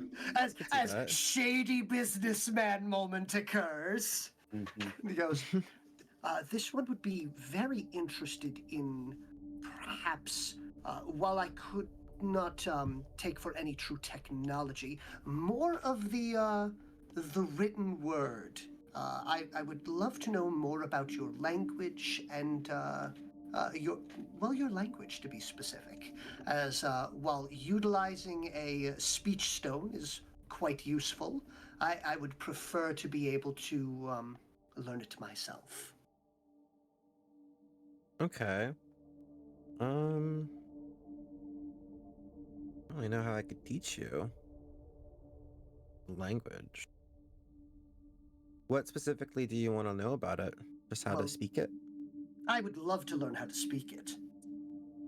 Mayhaps we can go over this in perhaps greater length at some point in time? Yeah, sure. That sounds good. Okay, very good. I would be happy to exchange a sizable amount of less important information, as I do believe that this would be an appropriate trade, in exchange for a single point of poignant information. Okay. So, would you be obviously the previous agreement with Vizier for pointing out various locations of occupation will still be on the table and obviously agreed to, as he has already agreed that you do intend to enact violence against them, which That's I my will consider. specialty. Oh, very good. Mm-hmm. Well, in that case, all the better that I've met you in such a good period of time and not upon lesser times. Exactly. Then in that case, when you have the chance, produce a map for me and I will point out a few, I would say 3 locations of import to you. Would that be enough to Okay. get the 2 of you started? I believe that would suffice for us. Very good. All right. Good. And now, you did say that you were intending to remove the threat south of you. My suggestion would be to possibly utilize choke gas. Choke gas? Excellent.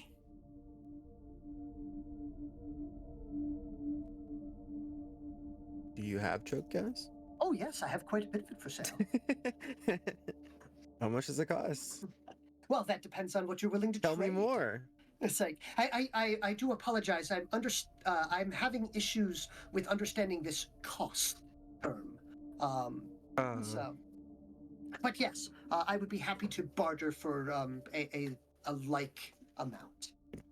But while that's going on and you guys start to get into that, meanwhile, and by the way, to return to that perception check, the following thing will happen. Hanatra, Mm-hmm. I'm going to have you play a different person. Mm. And that is going to be Waylen. In your attempts to find someone, you are going to locate what could best be described as a resident grease gremlin.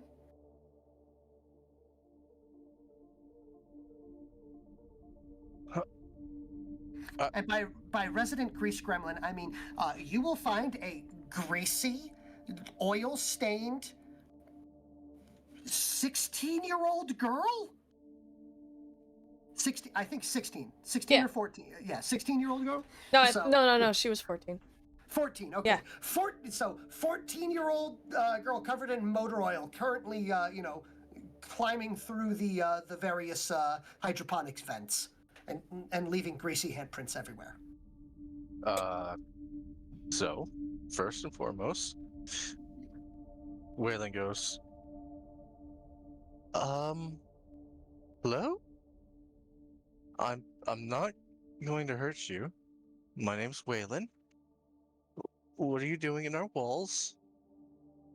And Hanatra, please Feria as much as you wish. Is she currently in the vent and Waylon is looking into the vent? Or has Yes. she Yeah. broken out of the vent?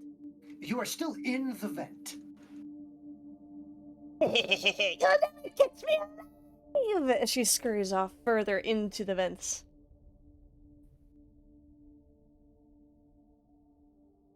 It's just like random cackling as she's going through. Waylon pinches the bridge of his nose and goes, "What is going on here?" And Ladies and gentlemen that are confused, this was one of the other possible characters that was voted on for Paw to be portraying, and I have kept all of those as NPCs that I have decided will be used to be subjected upon the players at random times. I will pull up a picture. Just give me one moment. This is her in her other universe, what she looked like, but you'll get the gist. But yes.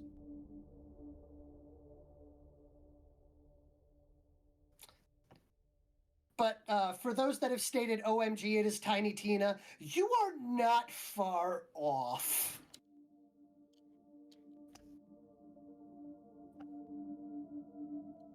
This is her in her other universe. Yep, 4'1", even shorter. Yep. But yes. Freckles, green eyes, blonde hair, covered in grease and grime.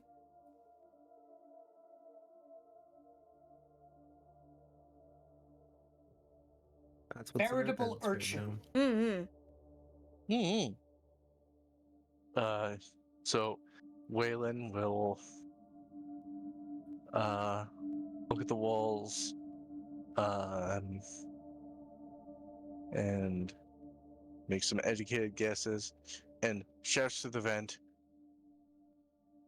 "I'm not trying to kill you or catch you. What are you doing in our vents?" I gotta escape! I gotta escape, you know what I mean? Like, they're trying to catch me! I'm not gonna let them catch me! I'm gonna hide out here, because the boss isn't here. Who's trying? Who's? I have so many questions. You'll Please come get out. me to tell you! She's gonna, like, try to find another vent that connects to the same room, using her,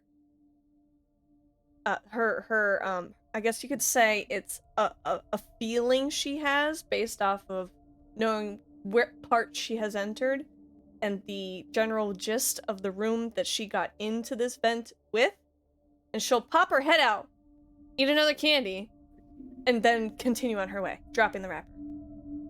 So, Waylon will radio over and to Hinatra and say, "Hinatra, there's a tiny little female greased up child running through our vents." You were asking what the perception check would do. Well, congratulations, perception check has occurred, or stars have aligned has occurred. Indeed. Hinatra will...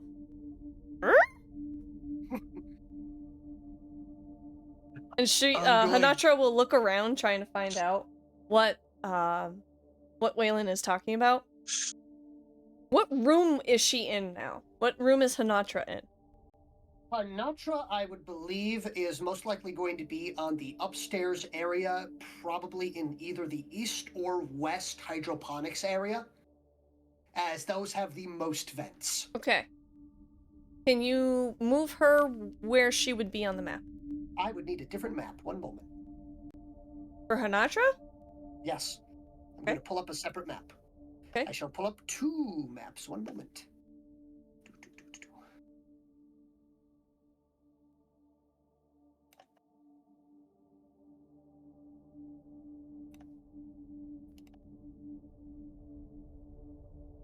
All right.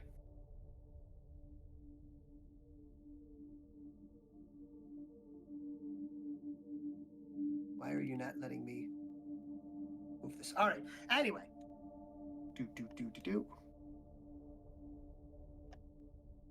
You would be on this map upstairs in either this room or this room. Okay. And Faria, would still be in the main dome downstairs? Feria is somewhere in between the upstairs and the downstairs. Okay. All right. So Hanatra So- upstairs might hear the cackling through the vents? Yes. So Waylon is going to radio to Sinatra and say, "Okay, let's try to coordinate this. I will do my best to rush her out into your vents, and you try to catch her. Okay? Go, roof once for yes and 2 for no. Okay. So Waylon's going to pull out his gun, keep the safety on, and use it simply for an intimidation factor. Please So- give me an intimidation. Okay. Since this is guile that you are using, so that's going to be intelligence based. Okay, so that's a total of 4 because I have ranks in it. There you go. Let's see. I'm also going to boost the. Does this count as combat? No, it does not. I'm going to boost this.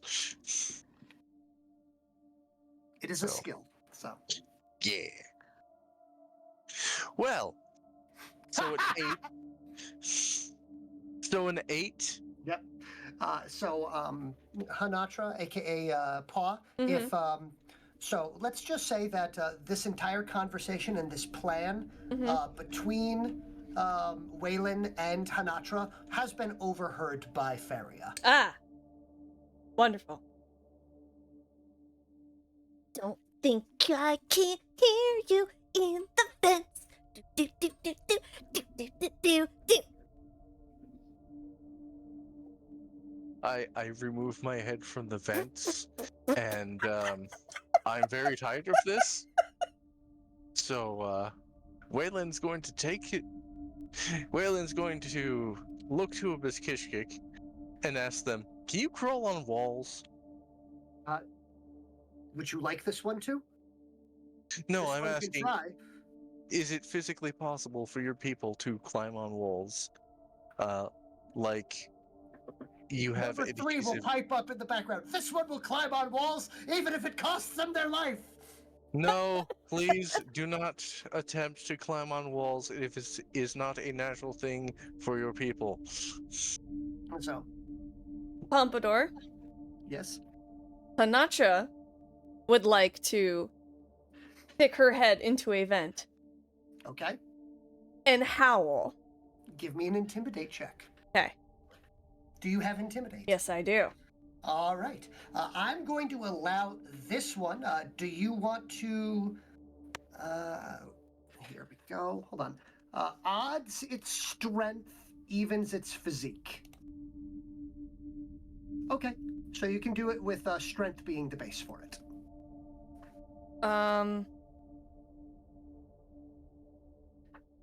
So what am I rolling? What is your physical strength score? Physical strength is 6. Max of 6? Okay. 7, but I think in transform it gets up. Yeah, physical does physical goes up by 1 dice. Okay, so it's a 7. How Yep. many ranks of intimidate? Intimidation total is 5. All right, so that's a 3 plus 2. And audience boost. So 3d6 plus 9 is what it's looking like. Okay, 3. Oh, I forgot. Hold on. 3d6 plus 9. I'll make it easier on my brain. Roll that.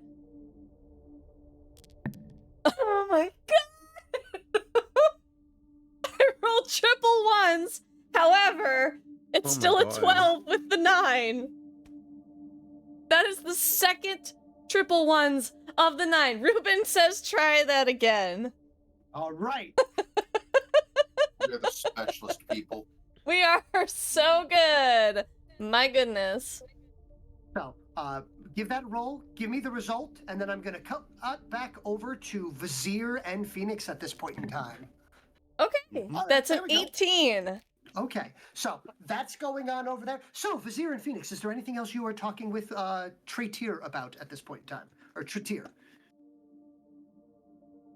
Other than gain information, I think that's pretty much all I Okay. was really interested in. So, and I will be, by the way, once you guys have a map that I can update, I will update it for you, which means I will be adding hexes randomly at, or not randomly, specifically at the appropriate distances while leaving the rest of the area blank.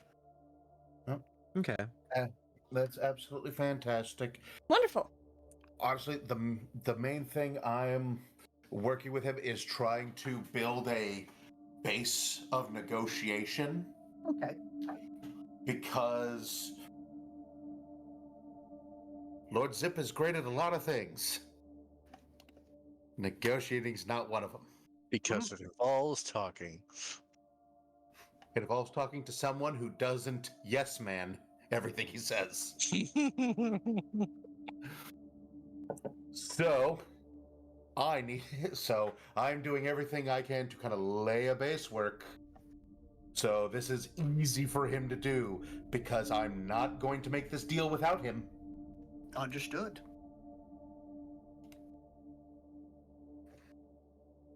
But I am going to do everything I can to make this easy. So, but the grenades, of course, are interesting to us. The crack seed pods are probably the thing I'm going to go for instead, though. Okay. Because those are more useful for that. That is something then that Zip can use to craft grenades. Understood.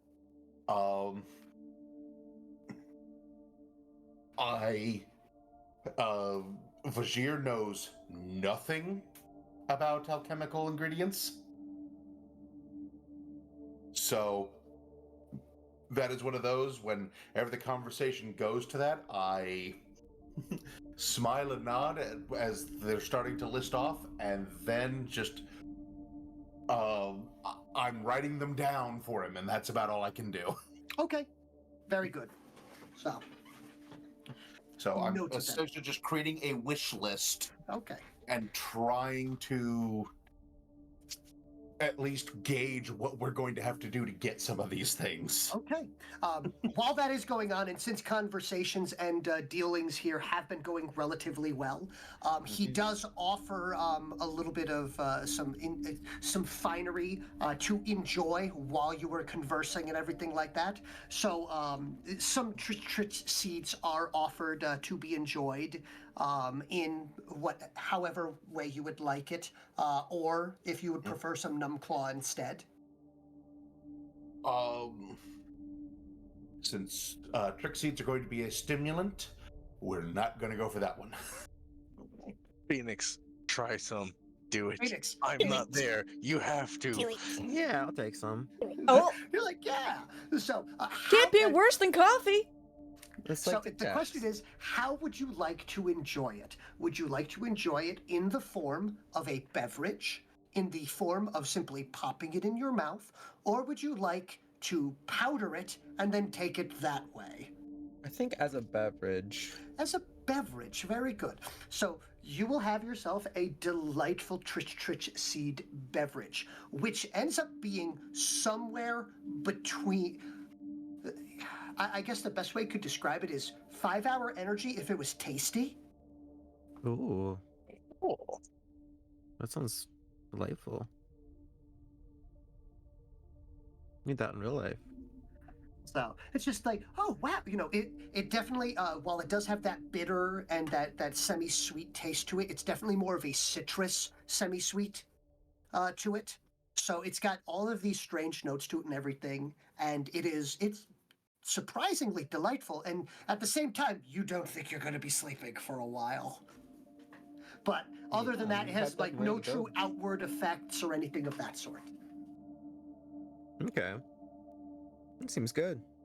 Keeps you awake. So, and you can see at this point in time, Vizier, Tretier, has probably given him 2 or 3 times the dosage expected, based on the fact of he had produced and created the drink, which was meant to be shared, and Phoenix has drank the whole thing. Oh no! So it's just, this is very nice, and it just knocks the whole thing back. And there's the color of concern and shock, followed by confusion, and then delight and interest.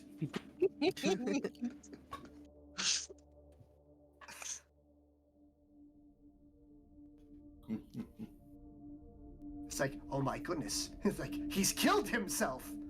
He hasn't killed himself. He's not dead? He's still moving.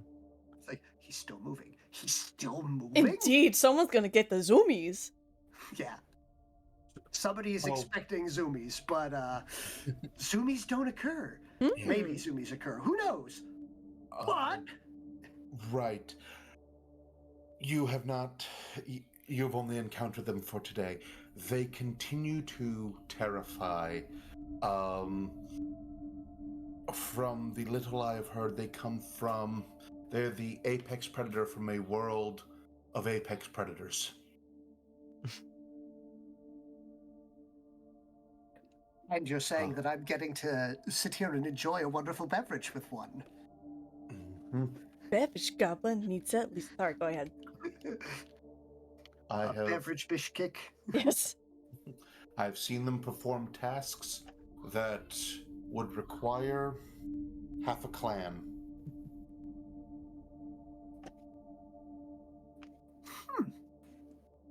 Mm-hmm. Or Hammy from Over the Hedge. That's another good one. When the energy drink hits and the world stops moving, just so they can go get the cookie. But they likes the cookie. But I like the cookie.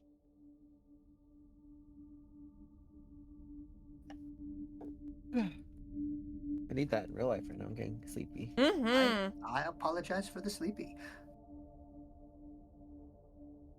Well, But yes. So from there, so he is delighted by watching this, mildly concerned, followed by interested. And as all of this happening, you hear a bowel loosening howl coming from inside of the area of the research station. What the... Of course, it is echoing through every air vent of this entire base. So, an acoustically tuned bowel loosening howl.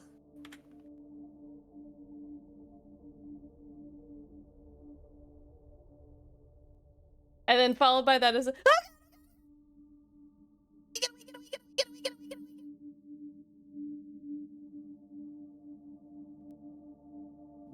And out from the vent. Hold on. Oh, one moment. I'm going to see which vent. Waylon is on his tippy toes. Waylon at gut level, rocketing out at you. I brace and I try to catch her with, I guess, physique? Physique, yes, we'll do physique. All right.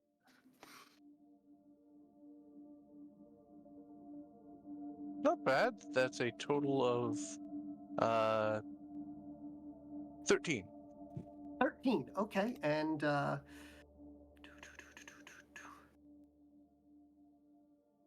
she is currently not in that, so she only gets that plus 5. So a 12. Okay. So she is squirmy. It also doesn't help that she's effectively a greased pig, literal engine oil. But you are able to you get her by the overall suspenders, and are able to suspend her in the air.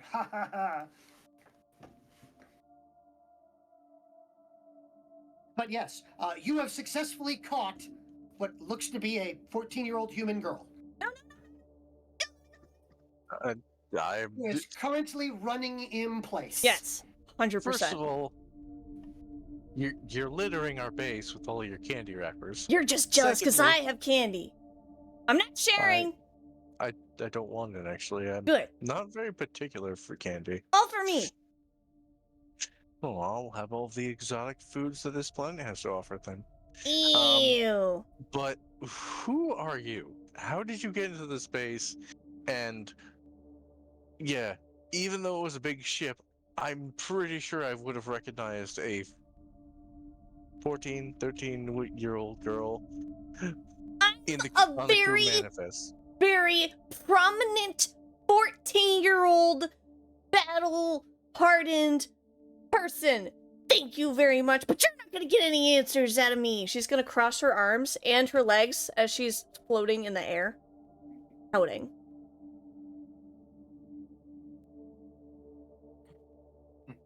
Why not? Why are you hiding anything? I don't have to tell you anything. Listen, you are on an alien world. Yeah? In a base. Uh-huh. That can be assaulted by hostile alien invaders at any moment. Uh-huh. The only thing protecting you from that is us. No, you're holding me back. I broke into your base, and I got here unscathed. So clearly your defenses aren't strong enough. So you gotta work on being better at your defenses. If I, a 14-year-old human battle-hardened girl, can get in here stealthily. I even snuck in under that wolf's nose. Okay, so you've told me that you've managed to sneak in, that you got out of the ship, traversed this land on your own. Yeah. But actually, no, not on your own. You must have followed us at one point. Nope. No, I don't believe you didn't follow anyone here. You recall that only a day or two ago, the Shalisk had arrived in a transport vehicle with a group of individuals. Must have. Did you jump on with the Shalisk? I don't know what that is. The doctor, the one with the creepy human skeleton he's wrapped himself around. Doesn't ring a bell. I'm spelling BS. And it's not just that grease that you're covered in. Are you sure it's not the chocolate? Or the fact that that howl was so poop scary? You mean Grandma? Who? I call her Grandma. And, yeah, no, you don't have Oh anything no! to be Are afraid you of her. saying I'm Little Red Riding Hood? Oh no, Grandma's gonna eat me! She's gonna like scramble and like try to like hook onto his arm, like twisting herself around to grab onto his arm to try to crawl on top of Waylon. He lets this happen. Okay. She's now like hugging his shoulders. Yes, and if you don't want the big bad wolf to eat me, well, then. Oh, I don't maybe care tell about me- you. I just care about my own safety. Sorry, eat you. Yeah, don't eat me. I wouldn't be very tasty. You would be tasty. You're all muscly and stuff. I'm just skin and bones. Well, the bones are actually have a lot of nutrients in it that wolves will often crack open and eat out of. Bone marrow was bone marrow was actually quite fatty and filled with a lot of energy. She jumps off and runs over and hides behind Phoenix. Keep him away! Keep him away! Upstairs? Huh? Here, full sprint after the bow loosening howl that that you hear from inside the base. You see a blur of definitely smaller than human, but definitely not Bakishkik, considering it only has 2 arms and 2 legs.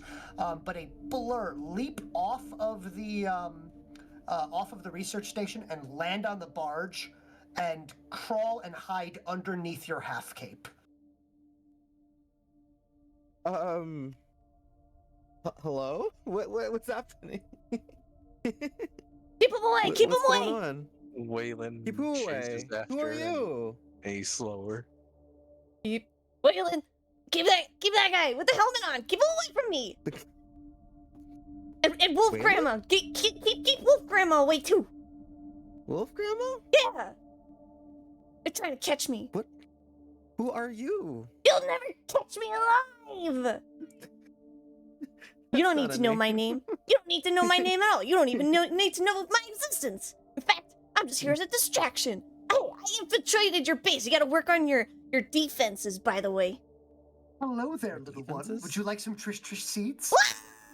What? You should try it. It's really good. What is it? Waylon jumps up. Do not feed the child. She's already got her strange- hand reached out from underneath Phoenix's cape towards the thing. Waylon like- will slap it away. No. Is this one of their species' pets? No, this is what would be 14-year-old battle-hardened human girl. this is what we would She's precious. She stands in Over front to of Waylon. Phoenix with her What is hands happening? on her hips, staring angrily at Waylon. I have no idea. She refuses to answer any questions. She says, "You'll never get it out of me." Where did she come from? Can she my go assumption to is- grab the thing that Tratir was handing out to him? And from the corner of his eye, he sees that and then slaps her hand again. Hey! Stop that! No, you stop that. No, you stop that! It was offered to me, not you! I don't want it. Well, Neither good, should because it's you for want it. me! It's not good for you. How do you know? You don't know me. You don't even know my name. She'll go Because off. you won't tell me your She'll, name. she'll put her hand out again. Please don't give it to the child. Give it to me. Sorry, the larval stage of our species. Larval stage. Give it to me. But yes, I believe she snuck along Dr.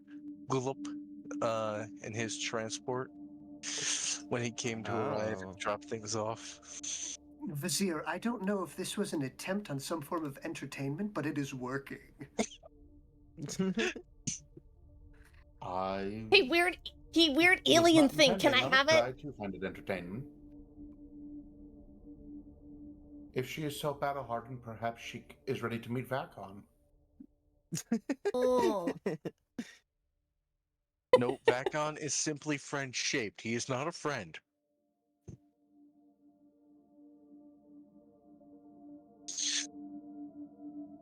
She's like doing grabby hands towards the offering. Hinatra! It's like, And I grab her by the suspender No, no, again. Only weakness. my goodness. Hinatra! She's like an oversized peck. It's adorable. Look at those little grabbers. But yes. So Are you should radioing in, or are you just calling out through the base? I assume since we're now on the same level, since she had to go upstairs. Hmm. Sinatra pokes Since her the- head around the corner. We found the wall goblin. You can shift back now. I've got a firm grip on her. She her looks. She looks down at the small girl. Immediately shifts back to human form. Oh. Oh my. Hello? And who are you? She'll kneel down towards the small child. And Waylon is ready to jerk the small child back because he is sensing that she will bop Hinatra in the nose. I'm seeing Faria definitely being a hand biter. Uh-huh. Oh yeah. We don't But give natural crazy kids candy, and yet she's been having a stockpile of candy. Mm-hmm. She'll look at the wolf grandma that is now shifted into a person and be like, whoa! Oh. Oh. Oh. I see what's going on here. Would you Hinatra- mind illuminating me on this? Because I am quite interested. I think they're trying to gain my trust. Is it working? No. She crosses her arms very tightly. Nacho's All like, Nacho will put her knees on the ground. Just be like, you don't belong here, girl. Yeah, well, neither do you. You're aliens on this planet too. Why can't I be here? Well, seeing as we were hired to be here and to help assist the local population, are you getting paid for being here? No. Wait, you're getting money? Yes. Yes, we are. Can I have money? Well, that would depend on whether or not you've been hired to be. At this point in time, Waylon and Phoenix, you hear the burst transmitter crackle to life. And you hear the voice of Sarge. No. Primal fear envelops Waylon. Effectively, the conversation goes along the lines of this. We may have misplaced an issue, and we are assuming that you may have found said issue.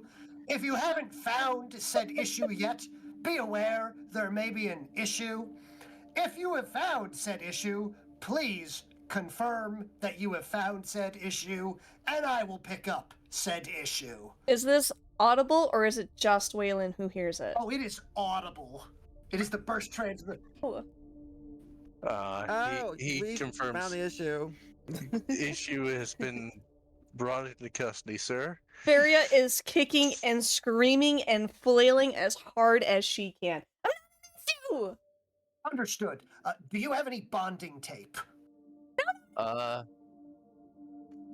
It might be difficult with all of the grease still upon her, but I will try. The point is just stick her to a ceiling or a wall. Got it. I'll be there shortly. You can't let me! We're letting it have you, especially if you're not going to trust us enough to give us any information. I'm going in the vent. Let me go. I'll go in the vent and you'll never see me again. It's fine. I'll survive on my own with my secret stash. My reserves.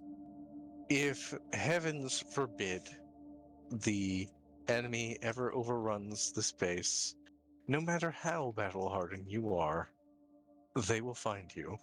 I don't know if they will. And they will kill you. I don't think they will. I won't have that on my conscience. You have a conscience? Yeah. Well, if you had a conscience, then you would let me go. That's not how this works. This is... Sometimes kindness is...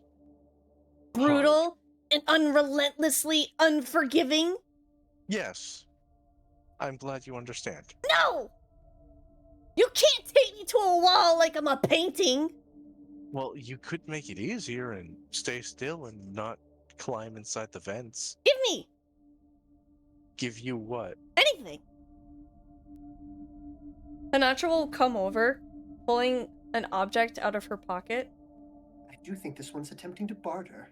And she puts a small plastic cube.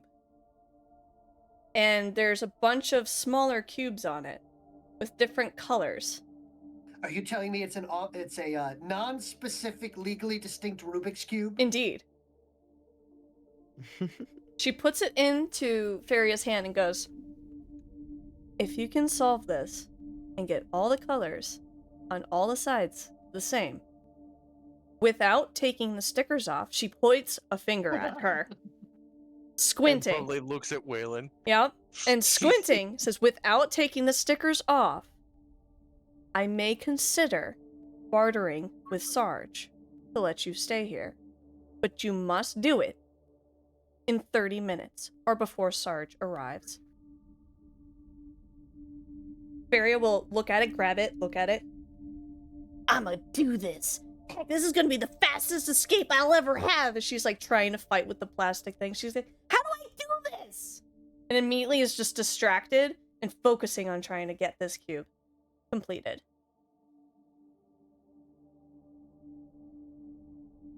Well, yeah, Waylon slowly sets her down.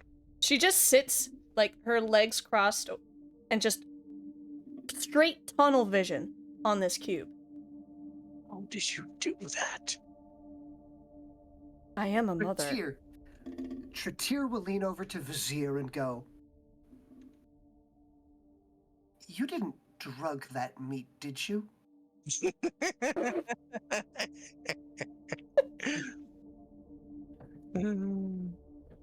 No. This has certainly been a strange event, but that would not be something we would do. Unless, Waylon, were you spicing it? Yes, you weren't cooking this meat, were you? No. No, it was freshly killed, and I've yet to get a proper kitchen. We're working on it. Kitchen is the basic term for a cooking area.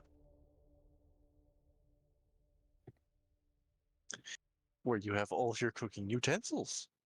I would still very much so enjoy a kitchen. Don't worry, I've requisitioned one. Oh, wonderful. I can finally prepare actual dinners for us. I can't wait for the industrial spice rack. Industrial, you say? Her eyes light up. Yes, each cube of spice, roughly half an inch, and half an inch by half an inch by half an inch. Spice is 3 cubes of spice. It's in concentrated form. You could say it's the spice of life. I was yesterday old when I found out that Dune is a pun. That the spice, those who rule the galaxy get the spice, and the spice extends one's lifespan. So, variety is the spice of life? Yes. And the nickname for spice is variety. Perfect. I love it.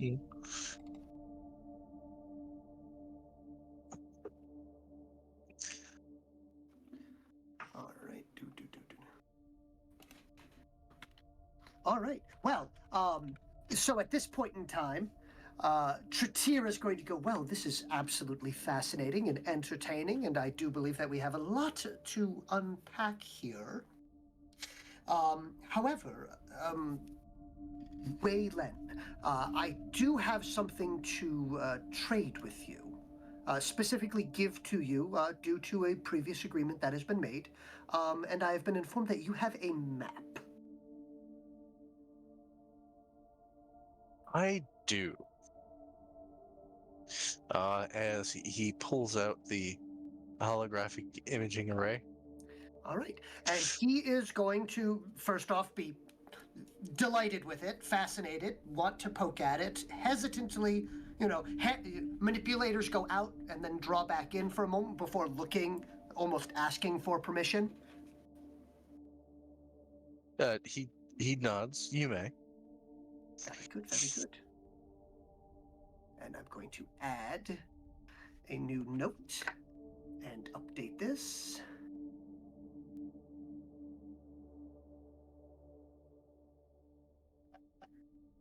All right.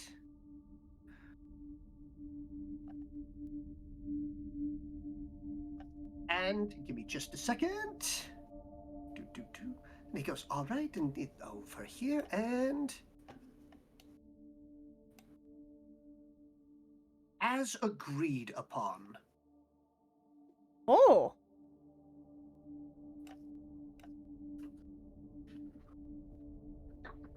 As he points out some distances for you. As we had agreed, Phoenix, 3 particular points of interest, including a few locations that include various. Oh, who'd we lose? We lost Vizier. Vizier? All right. It's almost 11 o'clock. Yep. So, well, yeah. it's a good thing that we're going to be ending that pretty soon, considering this is a perfect place to update everything here, as it does give you some new things. Oh, welcome he's back. Yes. So, All right. no, it's all right. Didn't touch the keyboard in too long. Oh. So, It just decided I had left.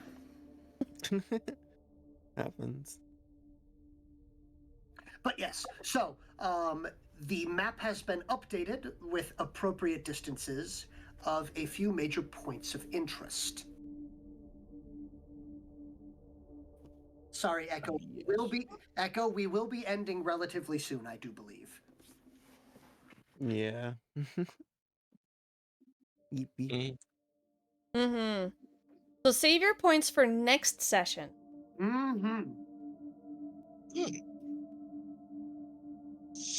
No, Stars Align is 1 per stream. Ruben. So perception check can be redeemed more often, unfortunately. Unfortunately. It's just gonna be, it's 1 per stream. Oh wait, never mind. Got you. Immediately redeems. Hey guys, I found this mushroom. But yes, if you take a look, he will point out a few major areas to you. Luckily, based on what he sets up, you are able to very quickly adjust what the map states to be appropriate, as he shows a large settlement here. So it's actually a full 3 hexes. And that settlement does have within it An Aether. An Aether well. Yeah, that one. Also, due south of you.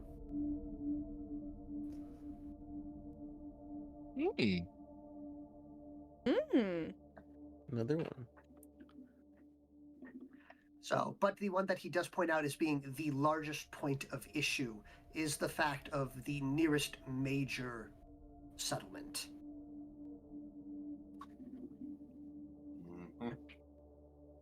As he does warn that, and as you guys are already aware, any of these here, these red dots, you can assume are either enemy formations and or at least large enough enemy encampments, formations, or battalions that they are big enough that they can be noted on the map. Yeah. If those are big enough to be noted on the map, what would that possibly be? Yeah. An entire fortress.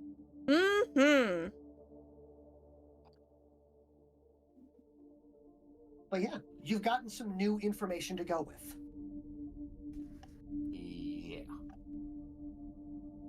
Yeah. All right. And that would also, the Aether well directly to the south would also be a great place to put our relay, communications relay. And then we could hide it as well.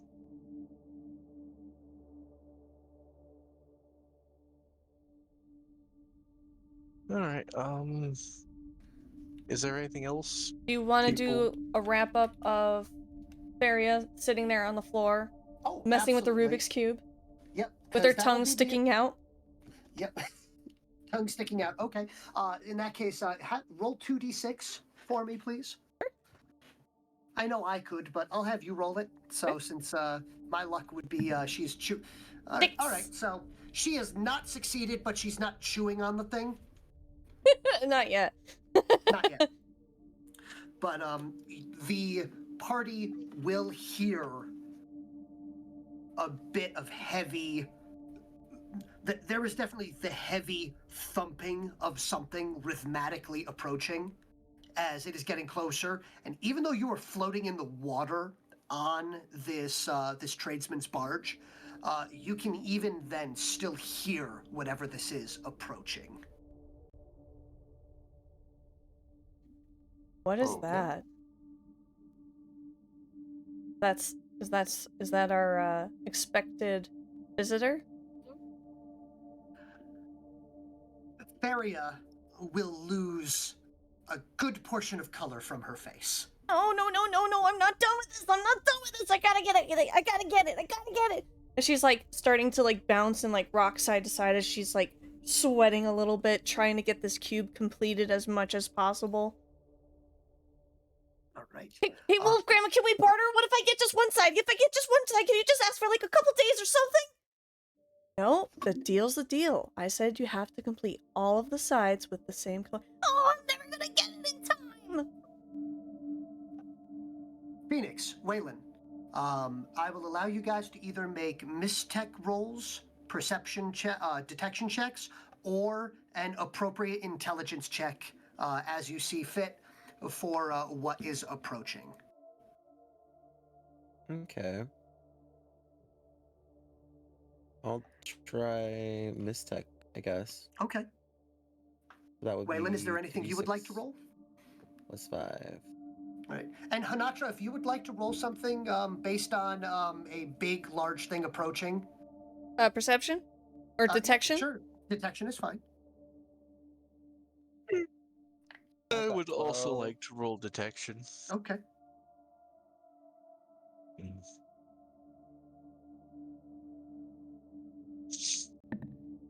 I got a 9. Okay. So, and waiting on Waylon? Yeah, I might as well use the last feat point for the night, and As it is, as at the end of the session, it will refresh because we are not in combat. So yeah, go ahead. Oh, I should have done that. Oh well. Oh well. Oh my gosh. Oh my god. A 1, and a 2. Well, like, you get your feat point back, right? Yes, you do. I'm so happy that we haven't had these dice rolls during combat. That's all I'm gonna say. but Holy cow. But that's still a 10. That's still a 10. Okay. And so I believe the winner here was the 12 from, I think it was a 12, right? Yeah, it's 12. Okay. So,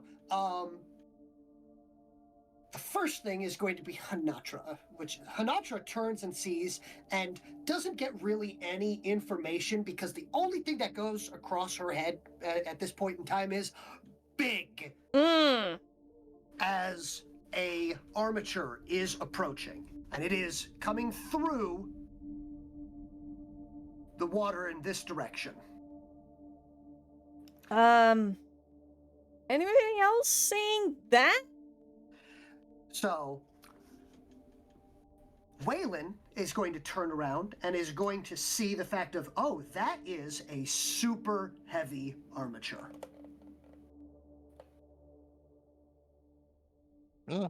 I see a super heavy armature.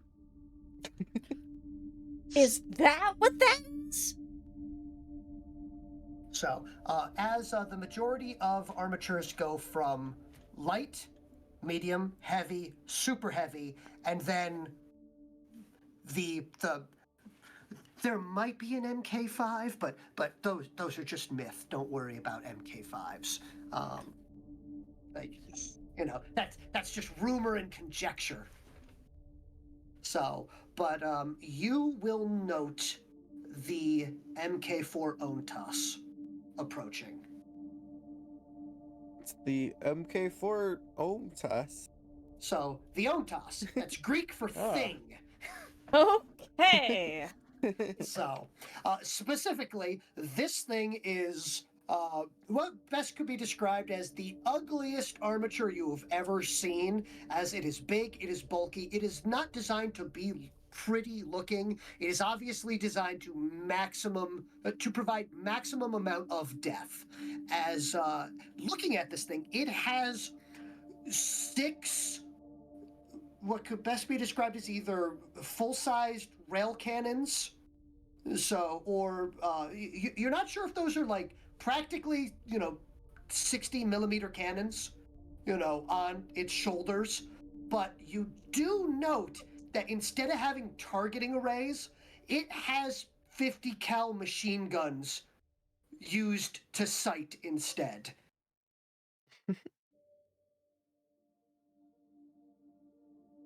So this thing gets a bead on something by shooting it with 50 cals until it hones in and then fires the big guns.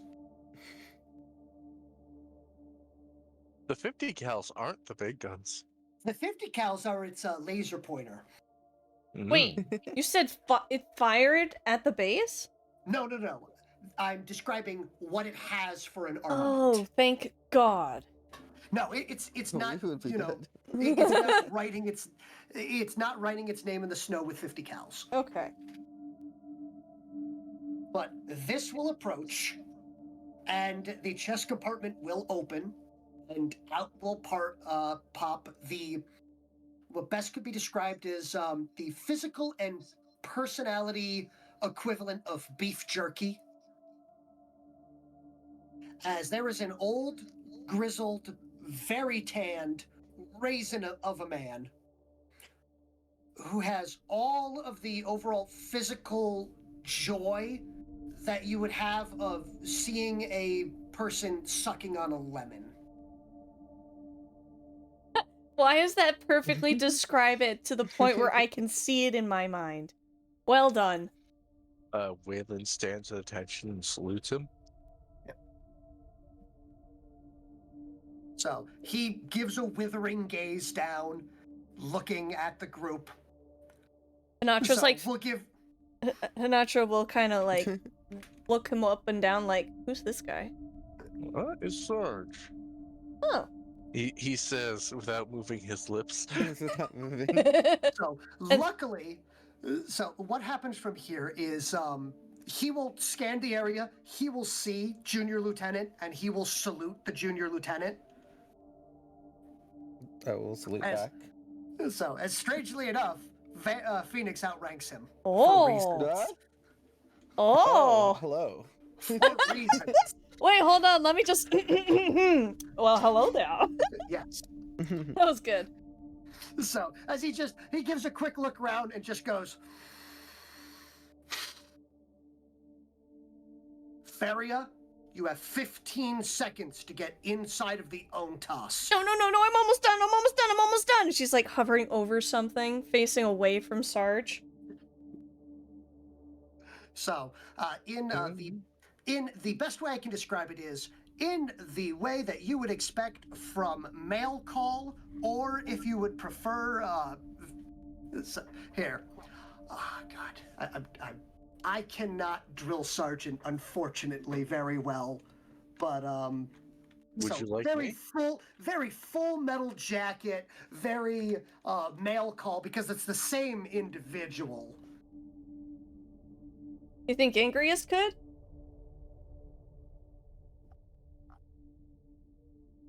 I think Angriest has fallen asleep. No. I see him bouncing. I'm still here. Oh, you are still here? Yep. Here. I just.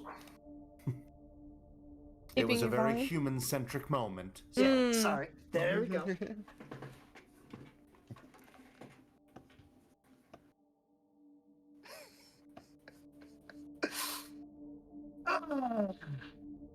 I cannot use any of the quotes that I want to use in a say-so area. Holy cow! But yes, needless to say, in the best is some folks will get a flashback to Gunnery Sergeant Hartman as a veritable tirade of barking orders and a poetic amount of curse words will come out of this man's mouth directed at Feria. The Grace Goblin. Okay. Yeah. She like turns as she's running by Hinatra, she'll hand off the Rubik's Cube and like just start running as fast as possible to where Sarge had popped out. Yeah, it's just, you better get your ass up here or start shitting me, Tiffany cufflinks, or I will you up. So, but yeah, it is some, indeed, there is some anger issues in this individual. Major Pain is an excellent one. I do approve, but Major Pain is definitely a little bit nicer than the Gunnery Sergeant that I have in mind. But if, for Cyan, if you have ever watched Mail Call on the History Channel, you'll know the exact individual I'm talking about. But yes, he will be barking orders and yelling at her the entire time. She is surprisingly capable of climbing this 40-plus foot tall monstrosity of a machine and getting inside of it into effectively what could best be described as a co-pilot seat, but really more like a padded cell, I guess you could say. There definitely seems to be additional seat belts there to keep someone from touching things. Just call it a booster seat already. Like, come on. He is successfully, is successfully baby gated off inside of this inside this machine. Before he will turn, he will look at all of you, will then give a nod to Waylon, and will state, "I am terribly sorry for the inconvenience, sir," to Junior Lieutenant Phoenix Vanguard. Don't let it happen again. He will give a salute and he will leave. And that is the time when Waylon finally puts down his hand and relaxes. The Natural will look over at Phoenix and go, "You know, his robot is bigger than your robot." Mine's faster. I don't know, it got here pretty quick. It's not about the robot, it's how you use it, okay? And with that, we can start winding this down as that entire situation is done. By the way, your stars align was the arrival and interaction of those two NPCs, which will now become more possible to interact with. Well done, well done.